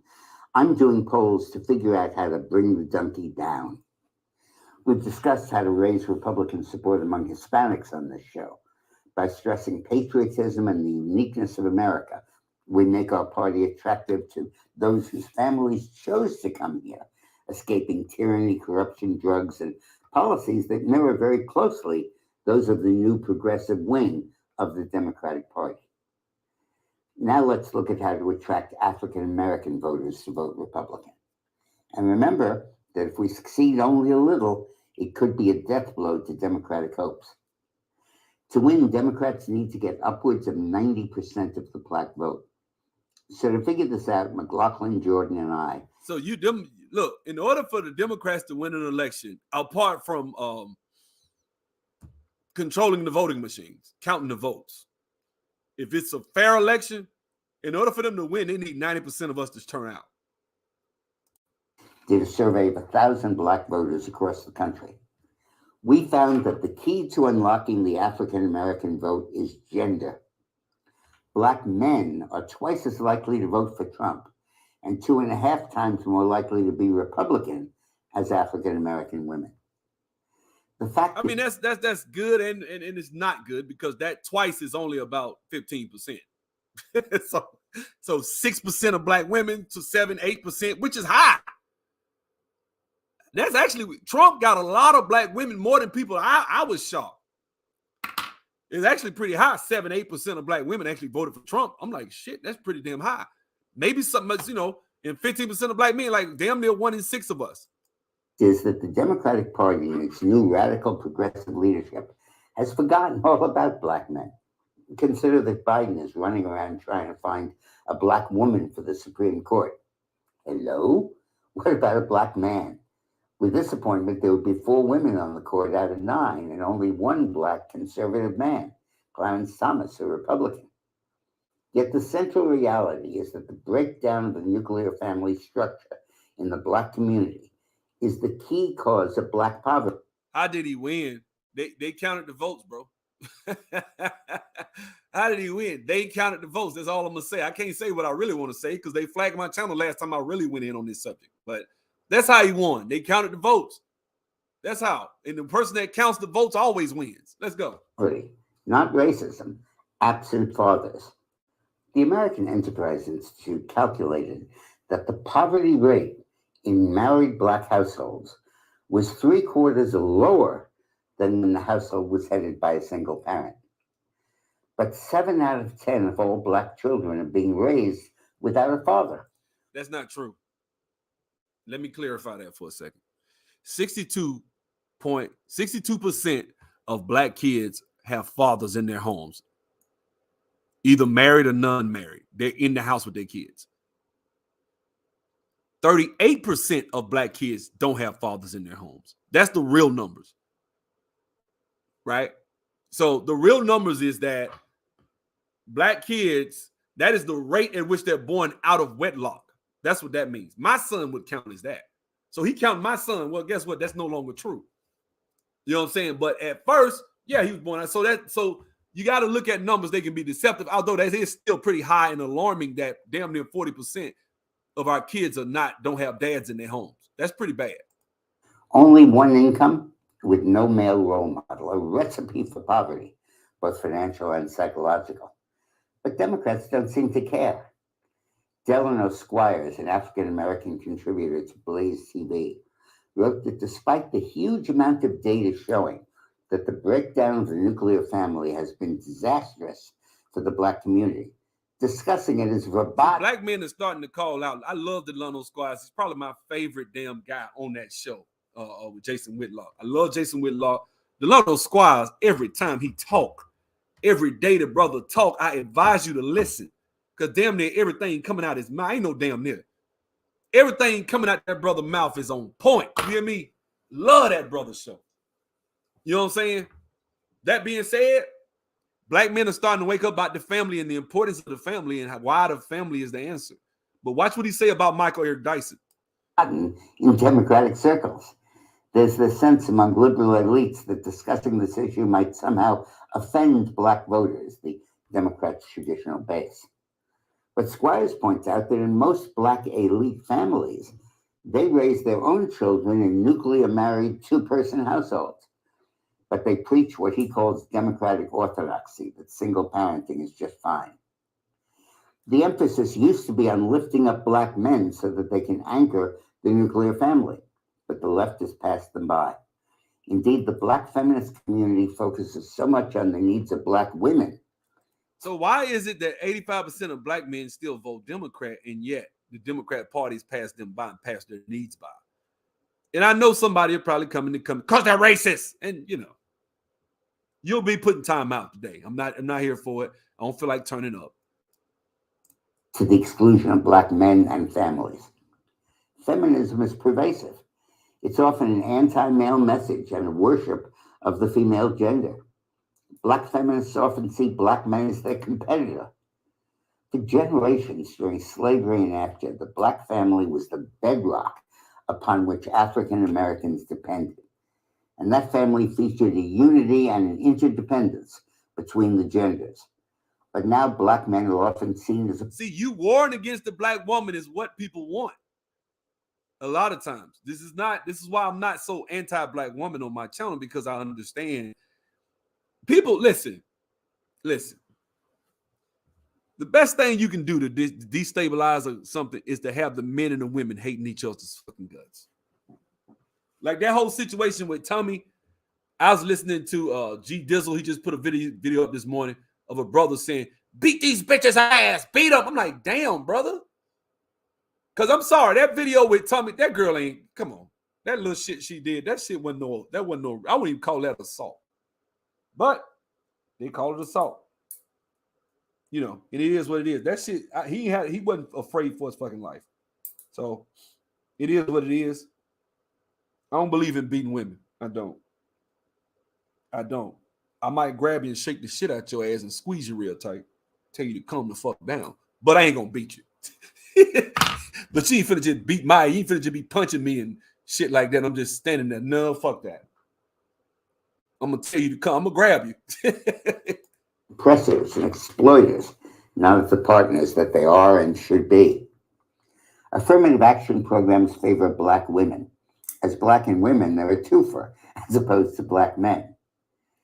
Black Lives Matter's platform preached against the nuclear family, boasting that, quote, we disrupt the Western prescribed nuclear family structure requirement by supporting each other as an extended family in villages that collectively care for one another.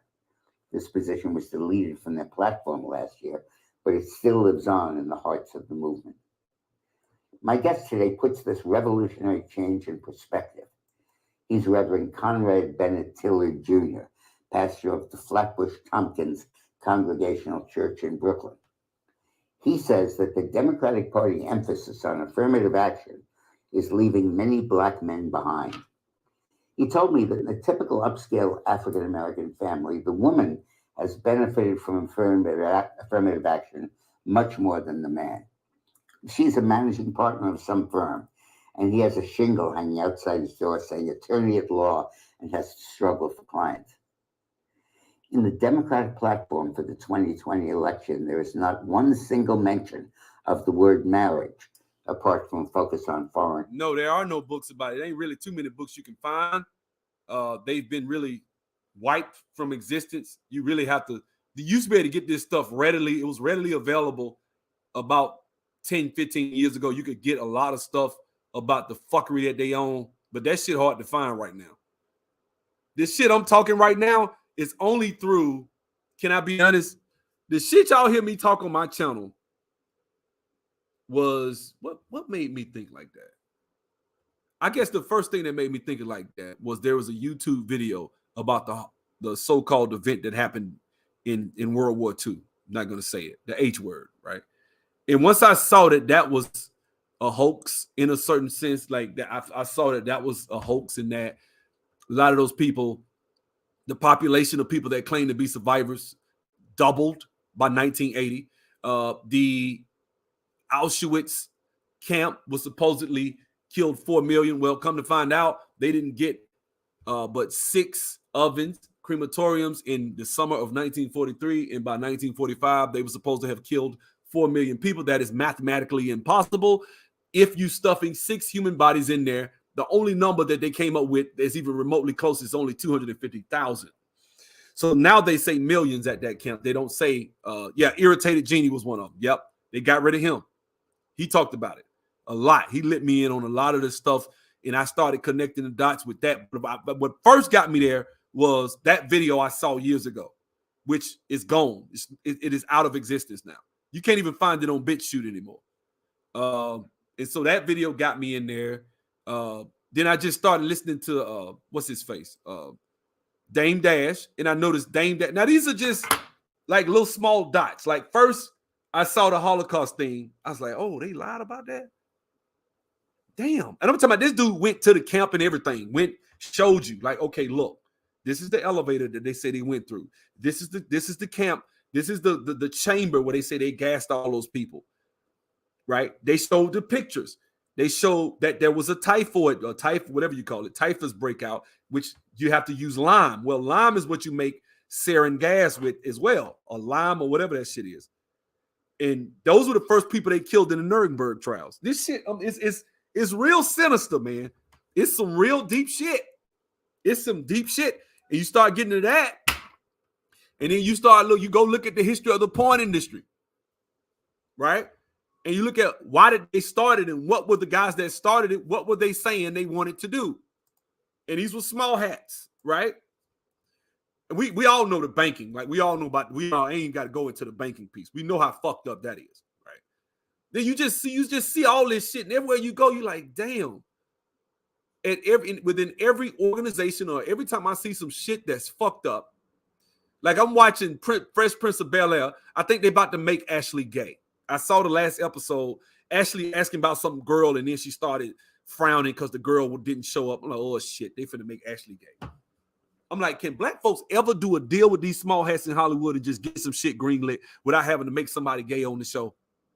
Can they ever do that? Every black show you see, somebody's gay. The new episode with the girl that's the superhero on CW, gay, bisexual. Like, it's just some bullshit, right? So I see that shit going on, right? Look at the alphabet community. You see their money behind all that shit. You go and look at the people that gave us all these fucked up ass ideologies, these college professors, they were all damn near 90% of them were small hats. All of them. Critical theory. I done read that shit 1,000 times. Right? You go look at that whole heteronormative, the idea that it's considered normal for a man to be with a woman. Who said it was normal? That was a small hat.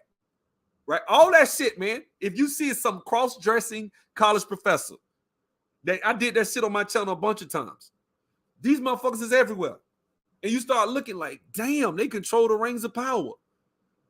And then you look and you see that and then whenever somebody says something is anti, you know what? You go look at what the person said. It's some real small shit. Like, come on, bro. They came after Jay-Z because he said you want to know why they own all that land. Like, really, the ADL went after him for some bullshit like that in the song. Let me play the damn song. I can't play this shit. They'll flag the video. Story of OJ. Go listen to it. At the end, he starts, you want to know why those J words own all this land out here? They building wealth. He's talking like that, and they didn't like the fact that he said that, so Google it. And they went at him for it. They didn't like that shit, right? Then you look at all of the Black Panther movement. They got their fingerprints all through that shit. Motherfuckers everywhere. So, yeah, I happen to know for a fact, it's not even up for discussion or debate. I don't want to debate with nobody. I don't want to talk to you. As far as I'm concerned, if you don't believe that the small hats are controlling and orchestrating and probably, truth be told, socially engineering society, especially the Black community, towards a sexless society where men and women can sleep with toddlers and children. That's what I think they're moving us towards. And I think that they know that's what they're doing. And they're doing it one bit by bit. They starting with this alphabet, and they going from the L to the G to the B to the T. The T is the big one. They get you with the T, then they're going to do the plus. And then comes the pedophile. The P got to be thrown in there too now. They throwing that shit in there. So yeah, and then you go read the Kabbalah and you say, wait a minute. These motherfuckers wait a minute. They've been on this shit 400 years ago. They was talking about sleeping with children, and I'll be damned. And you start realizing that shit. And then you go and you look at a lot of the devil worshiping shit. That's a lot of that shit is theirs. Go look at it. Go look at what they was talking about. That was them doing that. Massey, the guy in the 1800s, right? A lot of that shit that they give you that you think is so-called, that come to find a lot of that shit was fake. They didn't know what they was talking about. But go look at what they were saying. Madame Blavatsky. Look at what they were on. Small hats. Look at what they were on. And you start realizing that really what's going on. You start seeing that shit for what it is. Sometimes I wish I didn't think like this. I really do, because this shit get on my fucking nerves. To see it. You know what really pisses me off? When you cut the television on and you see these motherfuckers. It's like that movie They Live, right? I can't even, notice if I play that movie, they'll flag my video, right? But just like that movie They Live, they done deleted ODD's channel about 3 or 4 times since I've seen. I've been like, damn, they deleted this channel last week. Now it's back up. I don't even know if it's still up now. I don't even know if it's channel. They might have deleted it again. Let me see. He's still up. They put him back up. Good. They had got rid of this brother channel, man. They got rid of his shit. He was talking too much heat. He was bringing a lot of shit, man. And so when they did that, They Live. Let me see.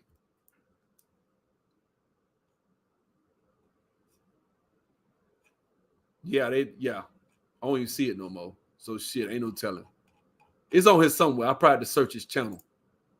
Or is that it right there? Yeah, that's it right there. Oh, that's a song. So let me search his channel.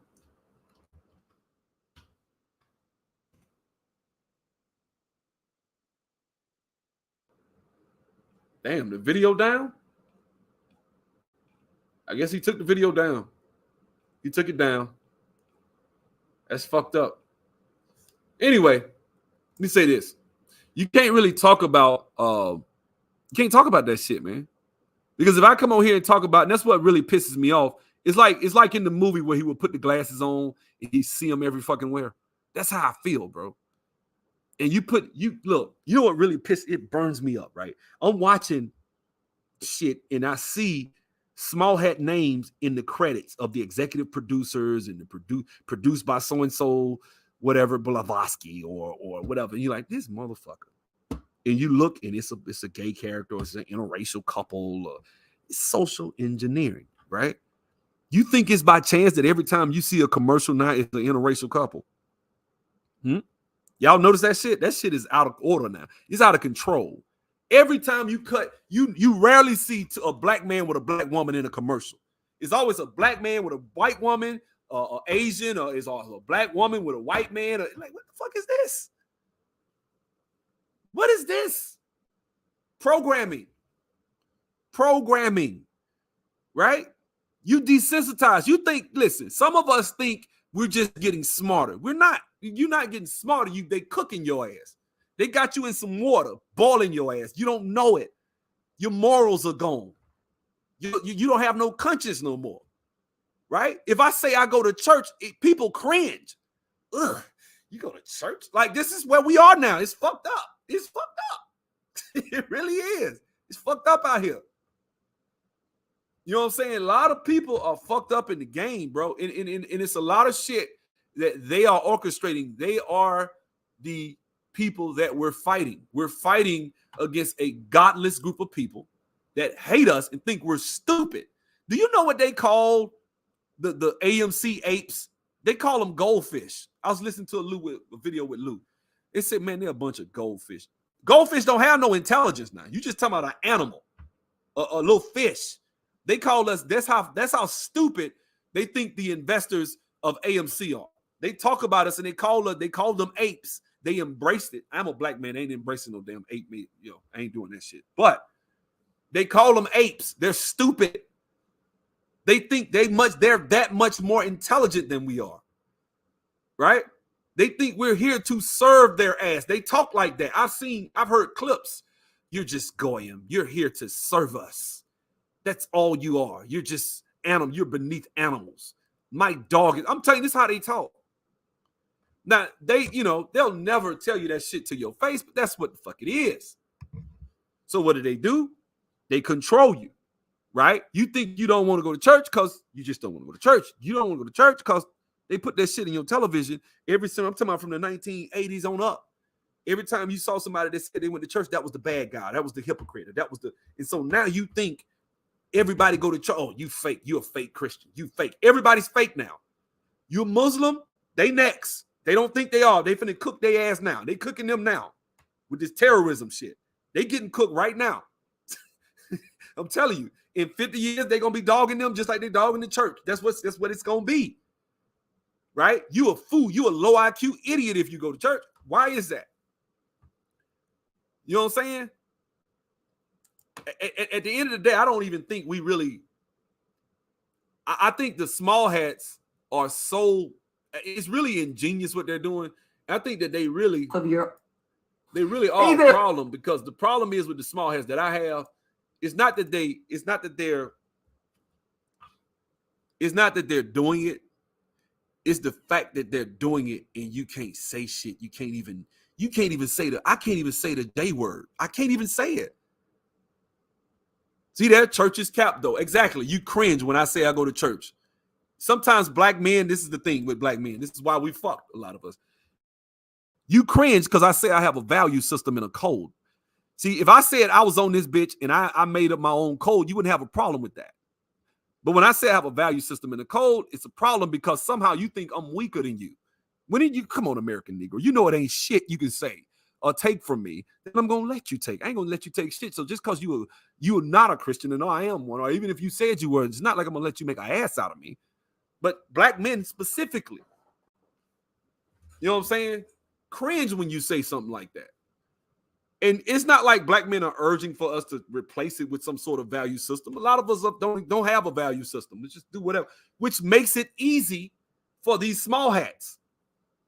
I don't have no value system. Man, that's you, man. One of my homeboys, good example. One of my homeboys. Think just like you, American Negro, right? Whenever we talk politics and shit like that, I never said anything about man. And that's the thing. I never said anything about man. You act like God just sat there and never tried to reach out to us in any way, shape, form, or fashion. What if he did try? What if he did speak through Christ? You can't tell me he didn't. That's just you just by faith don't believe, and that's cool. You don't believe. That's cool.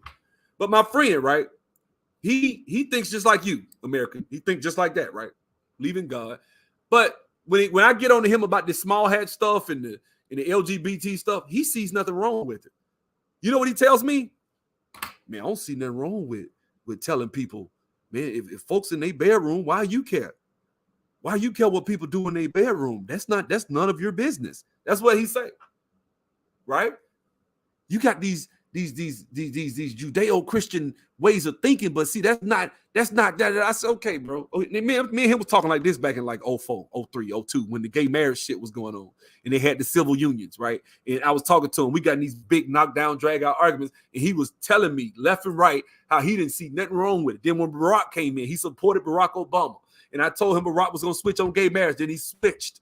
Me and him talked about that shit. He was cool with that, right? So so we in a sliding scale. In the 1950s, he probably wouldn't have thought that way. But here we are today, and it's normal. Now we pushing the trans shit. He support that shit. You know what that's like? Let me tell you what that's like.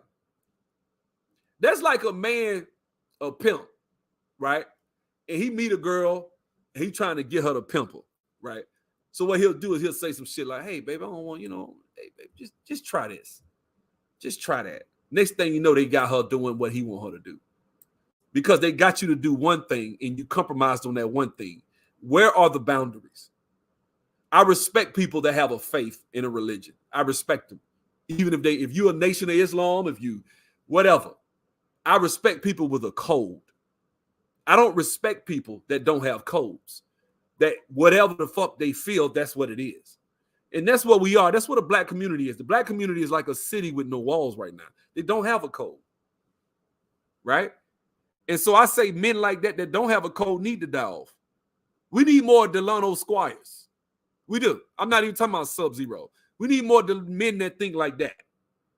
We do. We need men like that to reproduce and have children and teach and instill values in those kids. We don't need men that don't think. We don't need men saying they're going to leave their kids in a foreign fucking country because, them laws in Brazil, they ain't got them like in America. I could just leave. You're going to leave your own damn child in a foreign country and don't know what the fuck going on with them because it's all about your sexual pleasure, right? Your sexual conquest. And that's why that dude, that Latino dude be like, man, y'all stay the fuck away from my country, y'all bitch ass niggas. Y'all coming over there making a mess. I get where you're going with that. I would feel the same way. And a lot of Latinos a lot of Latin men do feel that way about our ass. Going over there, fucking with their women, just basically fucking with prostitutes, having babies, leaving them over there, not being responsible. You're just making a fucking mess in their country, making their country poor. You know what I'm saying? So that Latin dude, I forgot his name, he says the same shit. I forgot his name. And he's not alone because I heard that shit. I stayed over there. See, a lot of y'all ain't stayed over in these countries. So y'all don't know no better. Go listen to them. Listen to what they'll tell you. Get in these conversations with these men. They'll tell you how they really feel about your ass. They can't stand that shit. They look down on that shit, man. But at the end of the day, like I said, I want us to understand social Darwinism is a real thing. And it needs to happen for a lot of us. A lot of us do need to be bred out of existence, right? A lot of y'all need to go get you a white woman. I'm going to go ahead and tell you. You need to get you a white man. If you can't get a black man, you probably a reject. Go get you a white man. I have no problem with it. Shut the fuck up. Don't come back talking shit, though. Don't come talking about, don't get your white man. Nah, I don't respect Scientology for other reasons. But at the end of the day, Scientologists have a code. I'm not saying I agree with the code. They have a code. I'll respect that better than somebody that don't have no code at all. Period. Even if I disagree with it. You really giving me some thought on that. You gave that question some thought, didn't you? You thought you had me with the chess move, didn't you? I like that, though. He tried to pull a little chess move question. I like that shit. But it's the same. I'm still the same. Some people, exactly, Wesley. But some people, man, need to just go breed out, man. Go ahead. I'd rather your great grandkids be straight lily white than for your ass to pump out more black people that think like you. I'd rather our numbers drop. And we just got solid, sound black people, than motherfuckers that think like you, that don't have certain values. You go and pump a child out of wedlock in a white woman, right? Because you're not gonna marry her either, right? Because that ain't really what you want. You want some pussy. You know what I'm saying? That's the truth. You know what I'm saying? You don't really want marriage. You know, marriage is work, man. Like, what you think, man? The ass look fat till you done fucked about 1,000 times. Then she getting on your fucking nerves. She give you a headache. She whining about this and that. Now it's work. You got to work on that shit. It's boring then. Now it ain't a big deal no more. You know what I'm saying? It's not necessarily boring, but you get what I'm saying. Like it's more to it. It doesn't wow you like it did when you were single and y'all was just dating in the first couple of weeks. Oh, it's really exciting then. Oh yeah, you know. But it's way more than that. When you got a child involved and all that shit and bills and a mortgage and other shit, that shit matters. It's way different. You know what I'm saying? Still a beautiful thing, but it's different. So I've given up on trying to argue with people about the morals and values of black folks. I think we do need some Darwinism action going. We do. You know what I'm saying? We do need that. You know what I'm saying? American Negro, why you think I'm always talking about you? You said I wasn't talking about you. You said you ain't talking you. I thought I ain't talking about you, man. Damn. He swear I'm talking about him. I done moved on. I wasn't even thinking about that shit. I just read that. You know, but like I said, we do need some Darwinism action going on for a lot of people, man. A lot of people complaining. A lot of people, and you're complaining because you're probably not what, you know, needs to be reproduced. And you can say, well, yeah, but Pookie and Ray Ray reproducing, but that dumb motherfucker going to jail or gonna wind up dead from selling dope or some shit. Like, you really want to use that as a measuring stick as to who's being successful? That's not success. Popping out a child out of wedlock and he wound up selling drugs, that's not success. That shit don't even count. You know what I'm saying? That shit don't count to me. That's real shit, man. So look, I got to go upstairs and get some work done. And I was supposed to do a video. What was this video about? Damn, I had a video I was about to talk about something and forgot. Brother, I'm not saying it. You must be an atheist. Let me explain something to you, bro. Atheists can be good people, but I can make up my own code. Now, historically, atheists within the last 150 years have killed more people than the Crusades in the last 1,000 years of religion. Just so you know. So it's not even close, right? When we get into Darwin, so you're arguing on the side of people that think a certain way. I have a code. You think, oh, so you say I don't have no values. I'm not saying you have no values. You have values. Obviously you do, because you got offended when I said that shit. So you value the fact that you probably an atheist. And so you don't think that it's possible for a person to make up their own code. That's what you're saying as an atheist. You making up your own code, your own value system. See, if I lie to you and I tell you I'm a believer, you can come to me and say, look, man, you say this is what your book says, but this is what you did. I can't argue with that shit. I got to acknowledge it. You are correct, brother. I was wrong for that. I got to. See, I got a code. I have a value system that I follow. You, on the other hand, could lie to me, cheat, steal, I don't know, steal trillions of dollars out of the market. Like these small hats have done over the last 15 years, $100 trillion, stealing people's hard-earned money. In their code, their system that they made up tells them that it's good. Right? They follow the survival, they follow that Darwin shit on the other way. Not like how I'm talking. They follow it on a whole different way. Exactly. Timothy McVeigh, throw him in there too. Right? So what I'm saying is, I don't even feel like that's even something that is a debate for me. I have a code. That's all. What's your code? You got to tell me what your code is. I don't know. What's your code?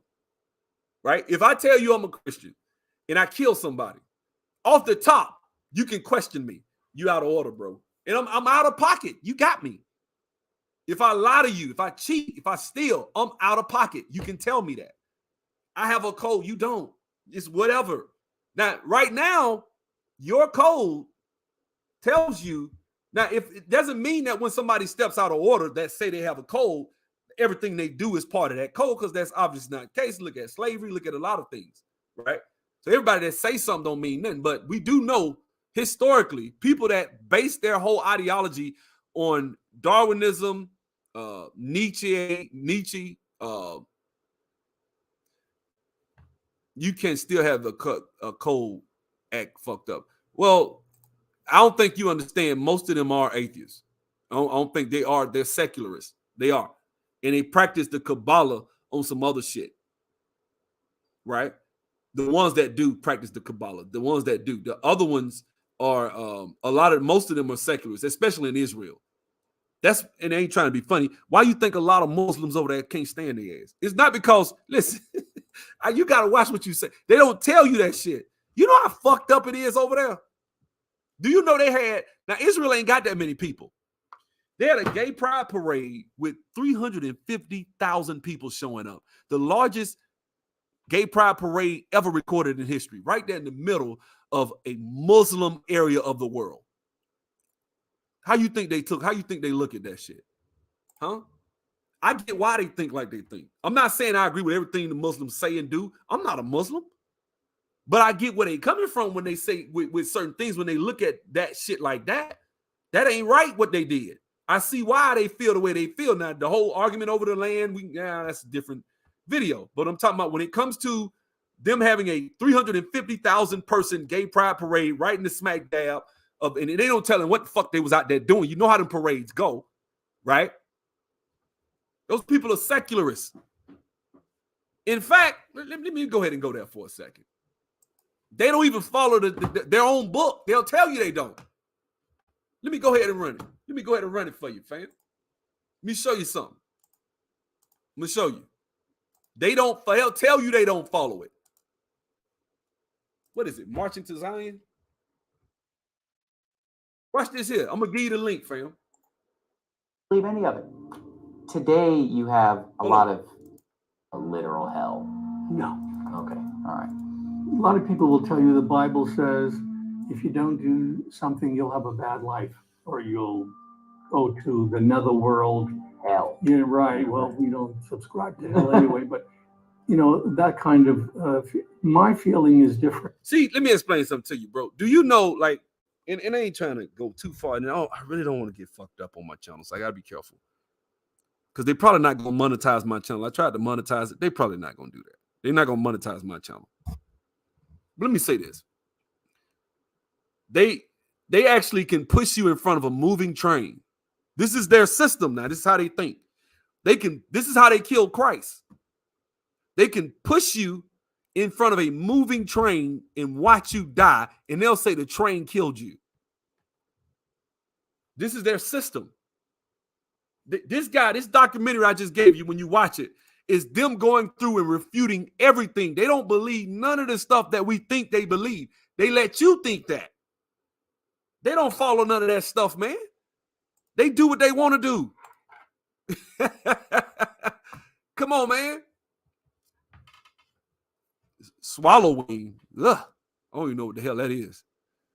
I don't even want to Google that shit. So that's what I'm saying. Like that's the type of stuff. Those are the type of people you're dealing with. So, I mean, I see you asking logical questions. I get where you're going with it. You ain't trying to be an asshole. You're just asking real questions. I get it. So, and it's all respect and love. But at the end of the day, I'd rather have somebody with a code. I know if you'll say you're a Nation of Islam person and I see your ass eating some pork chops, I don't know, bro. I can say something. Say, bro, you ain't supposed to be eating pork chop. He know what he got to say to me? You right.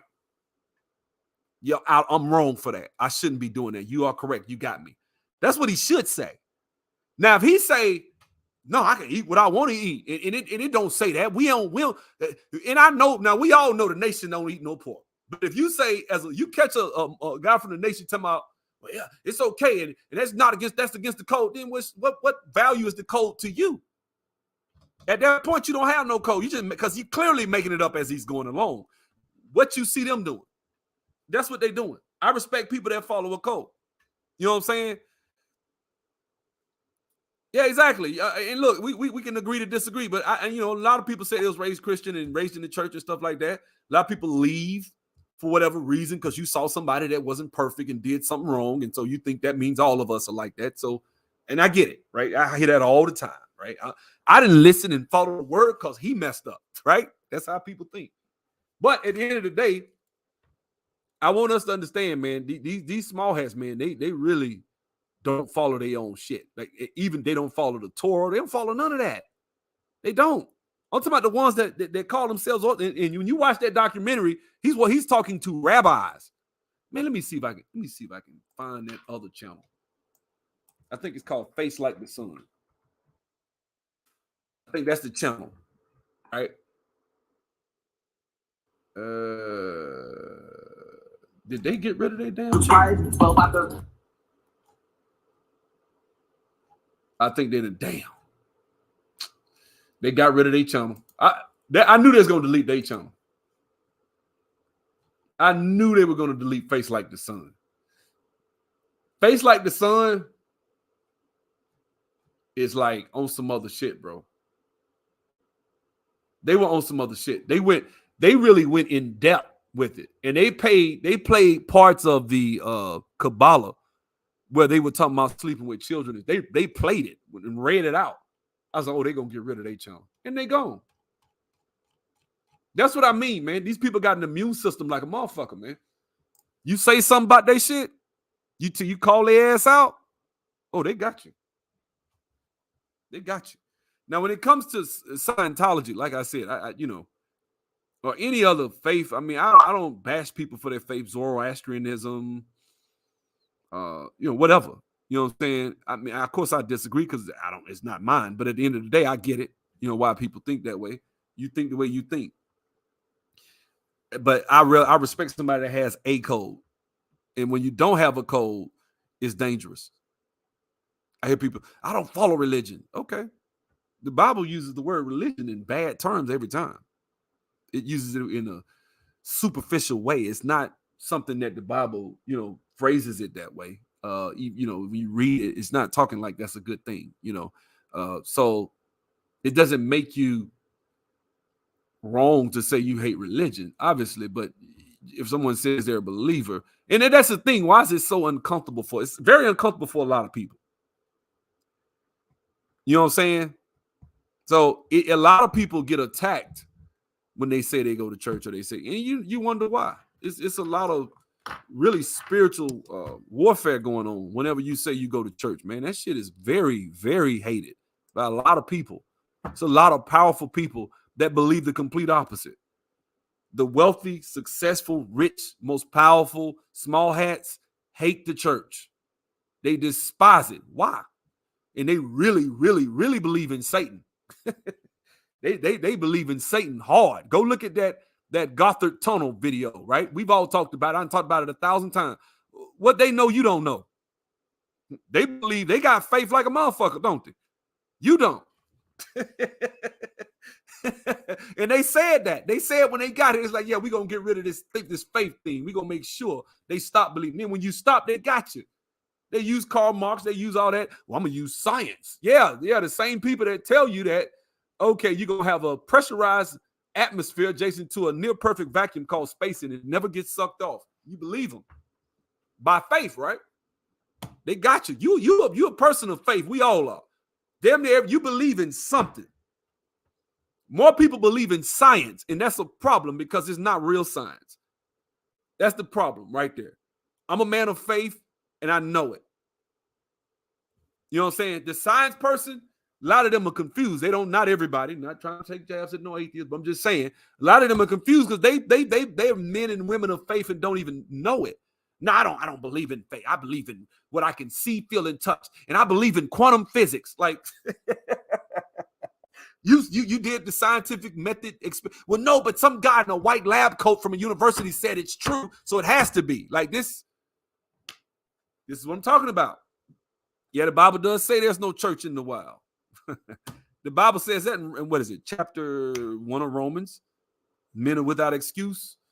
You can see the creation and see God's glory in the creation. But, That being said, the point I'm trying to make, people take faith in science, and science has really busted a lot of people up.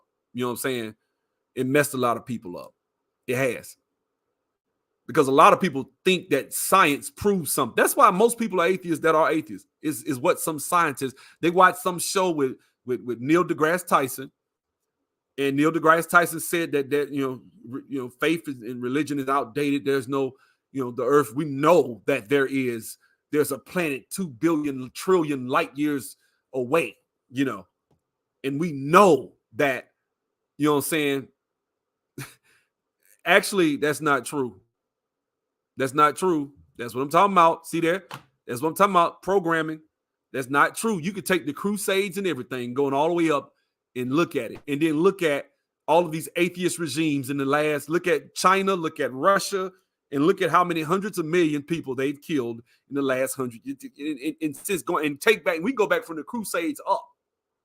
Right? So that's what I'm saying. That's what I'm talking about. That's programming. And so we think scientism is a religion. It is.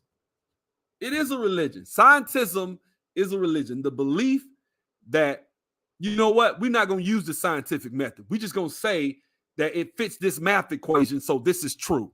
It fits math. It mathematically works. So does what do they call it? Mobius thing. I forget what they call it. But it can't exist in reality, but it works mathematically, right? That's what Tesla was talking about, right? Well, and see, this is Roscoe. Let me explain something to you, Roscoe. Let me explain something to you, brother. So when you look at the USSR, you look at Mao, you look at Lenin and Stalin, they practice something called communism, right? And when you look at a communistic regime, communism was based on Karl Marx, the writings of a small hat by the name of Karl Marx and Friedrich Engels. In fact, Friedrich Engels talked about and wrote despairingly about the family, just like Karl Marx does, right? Or did, right? And so the whole ideology that the Chinese communist government, they call themselves communists, their whole ideology is based on Marxism. And so to say that China and Russia are not atheists is a lack of understanding of what communism really is. The basic premise of communism comes from the idea that your life doesn't matter. It's about the collective, right? Because you are an animal. This is what he said. I think it was Mao or either Lenin, one of them, Stalin. When he starved 5 million people to death, he laughed. You can laugh when because there's no value system. Their life has no meaning because they're a speck of dust on a planet adjacent to a meaningless star in a meaningless galaxy, and your life means nothing. So I can starve your ass because it's for the greater good. See, and black people kill me when they think like this because somebody gonna make that decision for our ass very soon, probably. You see what I'm saying? Because we have no talents, skills, or abilities. You know what I'm saying? Many religions teach similar things, that your life has no meaning. Okay, well, we agree to disagree, brother. The two biggest ones don't teach that. So I'm not even going to get into no argument. Now, this is now about pride. God, Rick, it's called judgment, brother. Now you getting off. You reaching now, bro. Now I'm finna put you in time. I don't even feel like arguing with your ass. There you go. You're in time. No, nothing personal, Roscoe. You one of my regulars. But I'm not finna argue with your ass because you don't want to go. You don't believe. And so now you trying to tell me you're just making up some shit. So now just because God dealt with people that over genetics a lot of times in the Old Testament, if we really want to go there for a second, if you really want to go there, a lot of that stuff you saw in the Old Testament killed them, killed their dogs, their children, that was a lot of that was over genetics. I ain't gonna even go there. We won't even go there. It tell you at the beginning what happened. Interbreeding. They had offspring in those days and the days after, men of renown. And then we go, we like grasshoppers. And it's about genetics because it didn't make no sense to me why he told them they can mate and be cool with this group. But then this group over here, he told them to kill all of them. Why did he do that? Didn't make sense. You know what I'm saying? And then I saw it. I said, oh, okay. I get it. I get why. But hey, You know, like I said, you don't believe, and that's cool. You don't. You know what I'm saying?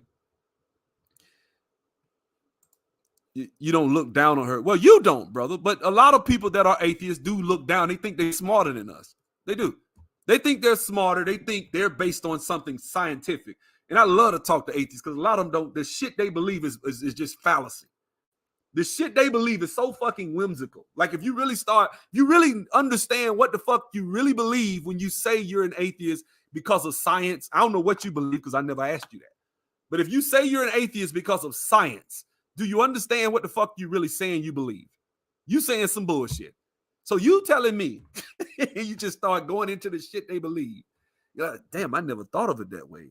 Yeah, when you at the equator, your ass is spinning and the gravity is offsetting the centrifugal force of 1,100 or 1,089 miles per hour, right? And so when you go to the equator, when you go to the North Pole, your legs are still as strong as they were at the equator. So shouldn't you be stronger? Shouldn't you be able to jump higher, run faster, and do a lot of because the gravity, you get what I'm saying? So shouldn't you just train at the equator to become stronger? Why don't we do that?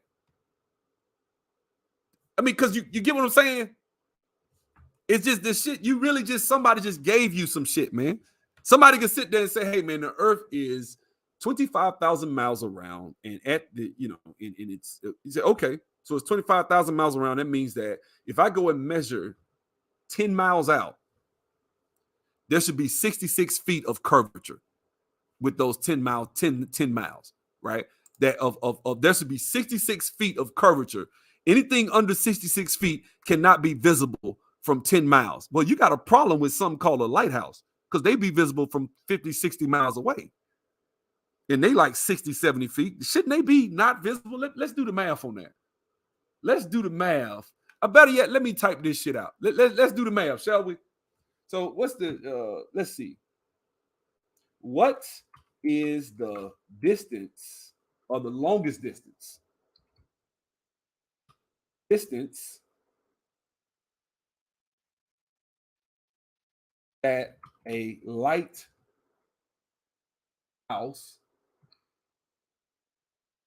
has been seen.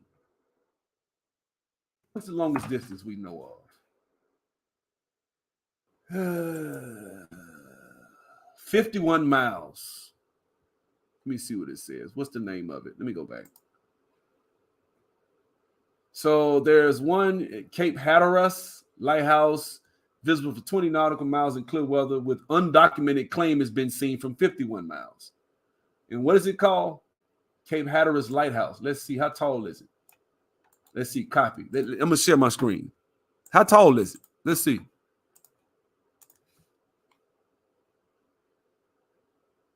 Cape Hatteras Lighthouse.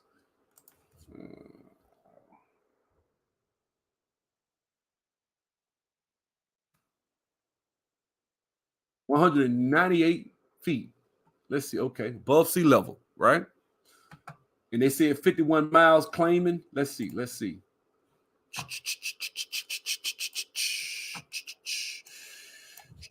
51 times 51 equals 2601. All right. And then divide that by 12. So you shouldn't be able to see it from 51 miles away because it's 200 feet under curvature, right? These are just, and listen, this is just one. They got so many, man. They got them. They everywhere. It's all over. And people are doing experiments and really just destroying that shit, man. D. Marble did an experiment over a 10-mile stretch of water up there in Seattle. I sat there and watched it, right? What's up, guys? And listen, AM1 was on my channel. I did a video about that. Right. So that's what I'm saying. The problem you have, I don't doubt it, bro, because I don't doubt it that they seen it from 51 miles away, because I see a lot of people from doing experiments up to, one guy did a 200-mile mountains from like 200 miles away. I seen all that shit, man. It's everywhere. It's a lot of stuff that it's called science that you believe, and really you just accept shit by faith because some white man told you. He got on a lab coat and he got a degree. He's Dr. So-and-so from whatever university. I remember that guy, Wakey. They deleted his channel. right? Wakey Wakey went to a university and was trying to play like he was a student, right? And he went up to this lady that won the Nobel Peace Prize, right? And he sat up there. Now, this lady was an astrophysicist. This is some common, plain Jane dude out here on the streets. Wakey Wakey. And y'all remember, if you my older subscribers, y'all remember when that video was up. Y'all know, if you heard the video, if you go back on my older videos, I was talking about this. He went there and sat there and destroyed her. As he was trying to play asking questions, he started with the laws of thermodynamics and just pulled her ass apart. So tell me, explain to me how this works. He started talking about the atmosphere being pressurized. He started talking about, can you show me about gravity being reproduced anywhere ever? He just went in. And she just got annoyed because she couldn't answer his shit. Now, if you are a Nobel Peace Prize winning astrophysicist, you should easily be able to answer these questions, which goes to show you that these people full of shit. But this is being used by small hats. Look at where these endowments come from for these colleges and universities. They the ones sending the money there to cook your children. That's why the number one thing they do when they get your child on that campus is make sure they don't go to church and stop believing in God. That's the first thing they push them on. That's why you got all these professors. A good liberal professor is going to do his job and make sure your child stop believing in God. They go out their way. You wonder why. You wonder why these kids coming out of these colleges thinking all this dumb, low IQ bullshit. Well, I'm like, where you get that shit from? Well, you know what? We need to get rid of capitalism. And you need to get like, wait a minute. We need to get rid of the family. And, we can raise our children in villages. Like, this is the type of dumb shit they teach. Right? And our kids believe it. The biggest, let me tell you something. And I said this on my channel before. The bastion of evil in America is the college and university system. That is the bastion of evil. You hear me? That is the unholy trinity of evil. The damn college and university system. When you go to these colleges, you want to talk about some bullshit, some evil bullshit, all these damn views about how they view children and how people view capitalism and shit like that comes from the whole capitalistic, the whole college and university system. That's why these professors think like they do. All this heteronormative ideals and BLM, all that BLM shit they saying, that shit comes straight up out of some white small hat professor at some university. It's the bastion of evil, which is what they said they was gonna do when they came over in the 1940s. What did they say? They said, we're going to use critical theory and we're going to destroy everything and tear down all of the traditional family values that you hold so dear. And that's what they did. And here we are today, thinking that our lives are meaningless. And that somebody didn't really think enough of you to place you in a valued position in the center of the known, what you may think is the known universe of this plane of existence. Your life don't mean that, because if your life means something, then it means you need to change how you think and how you operate and what you need to be doing. You need to find out who put you here and why and what you need and what would he want, he or whoever want for your life. That's the first thing you probably want. They don't want you thinking like that. They want you to think you're a monkey. It's more important for you to think you came from dirt and monkeys.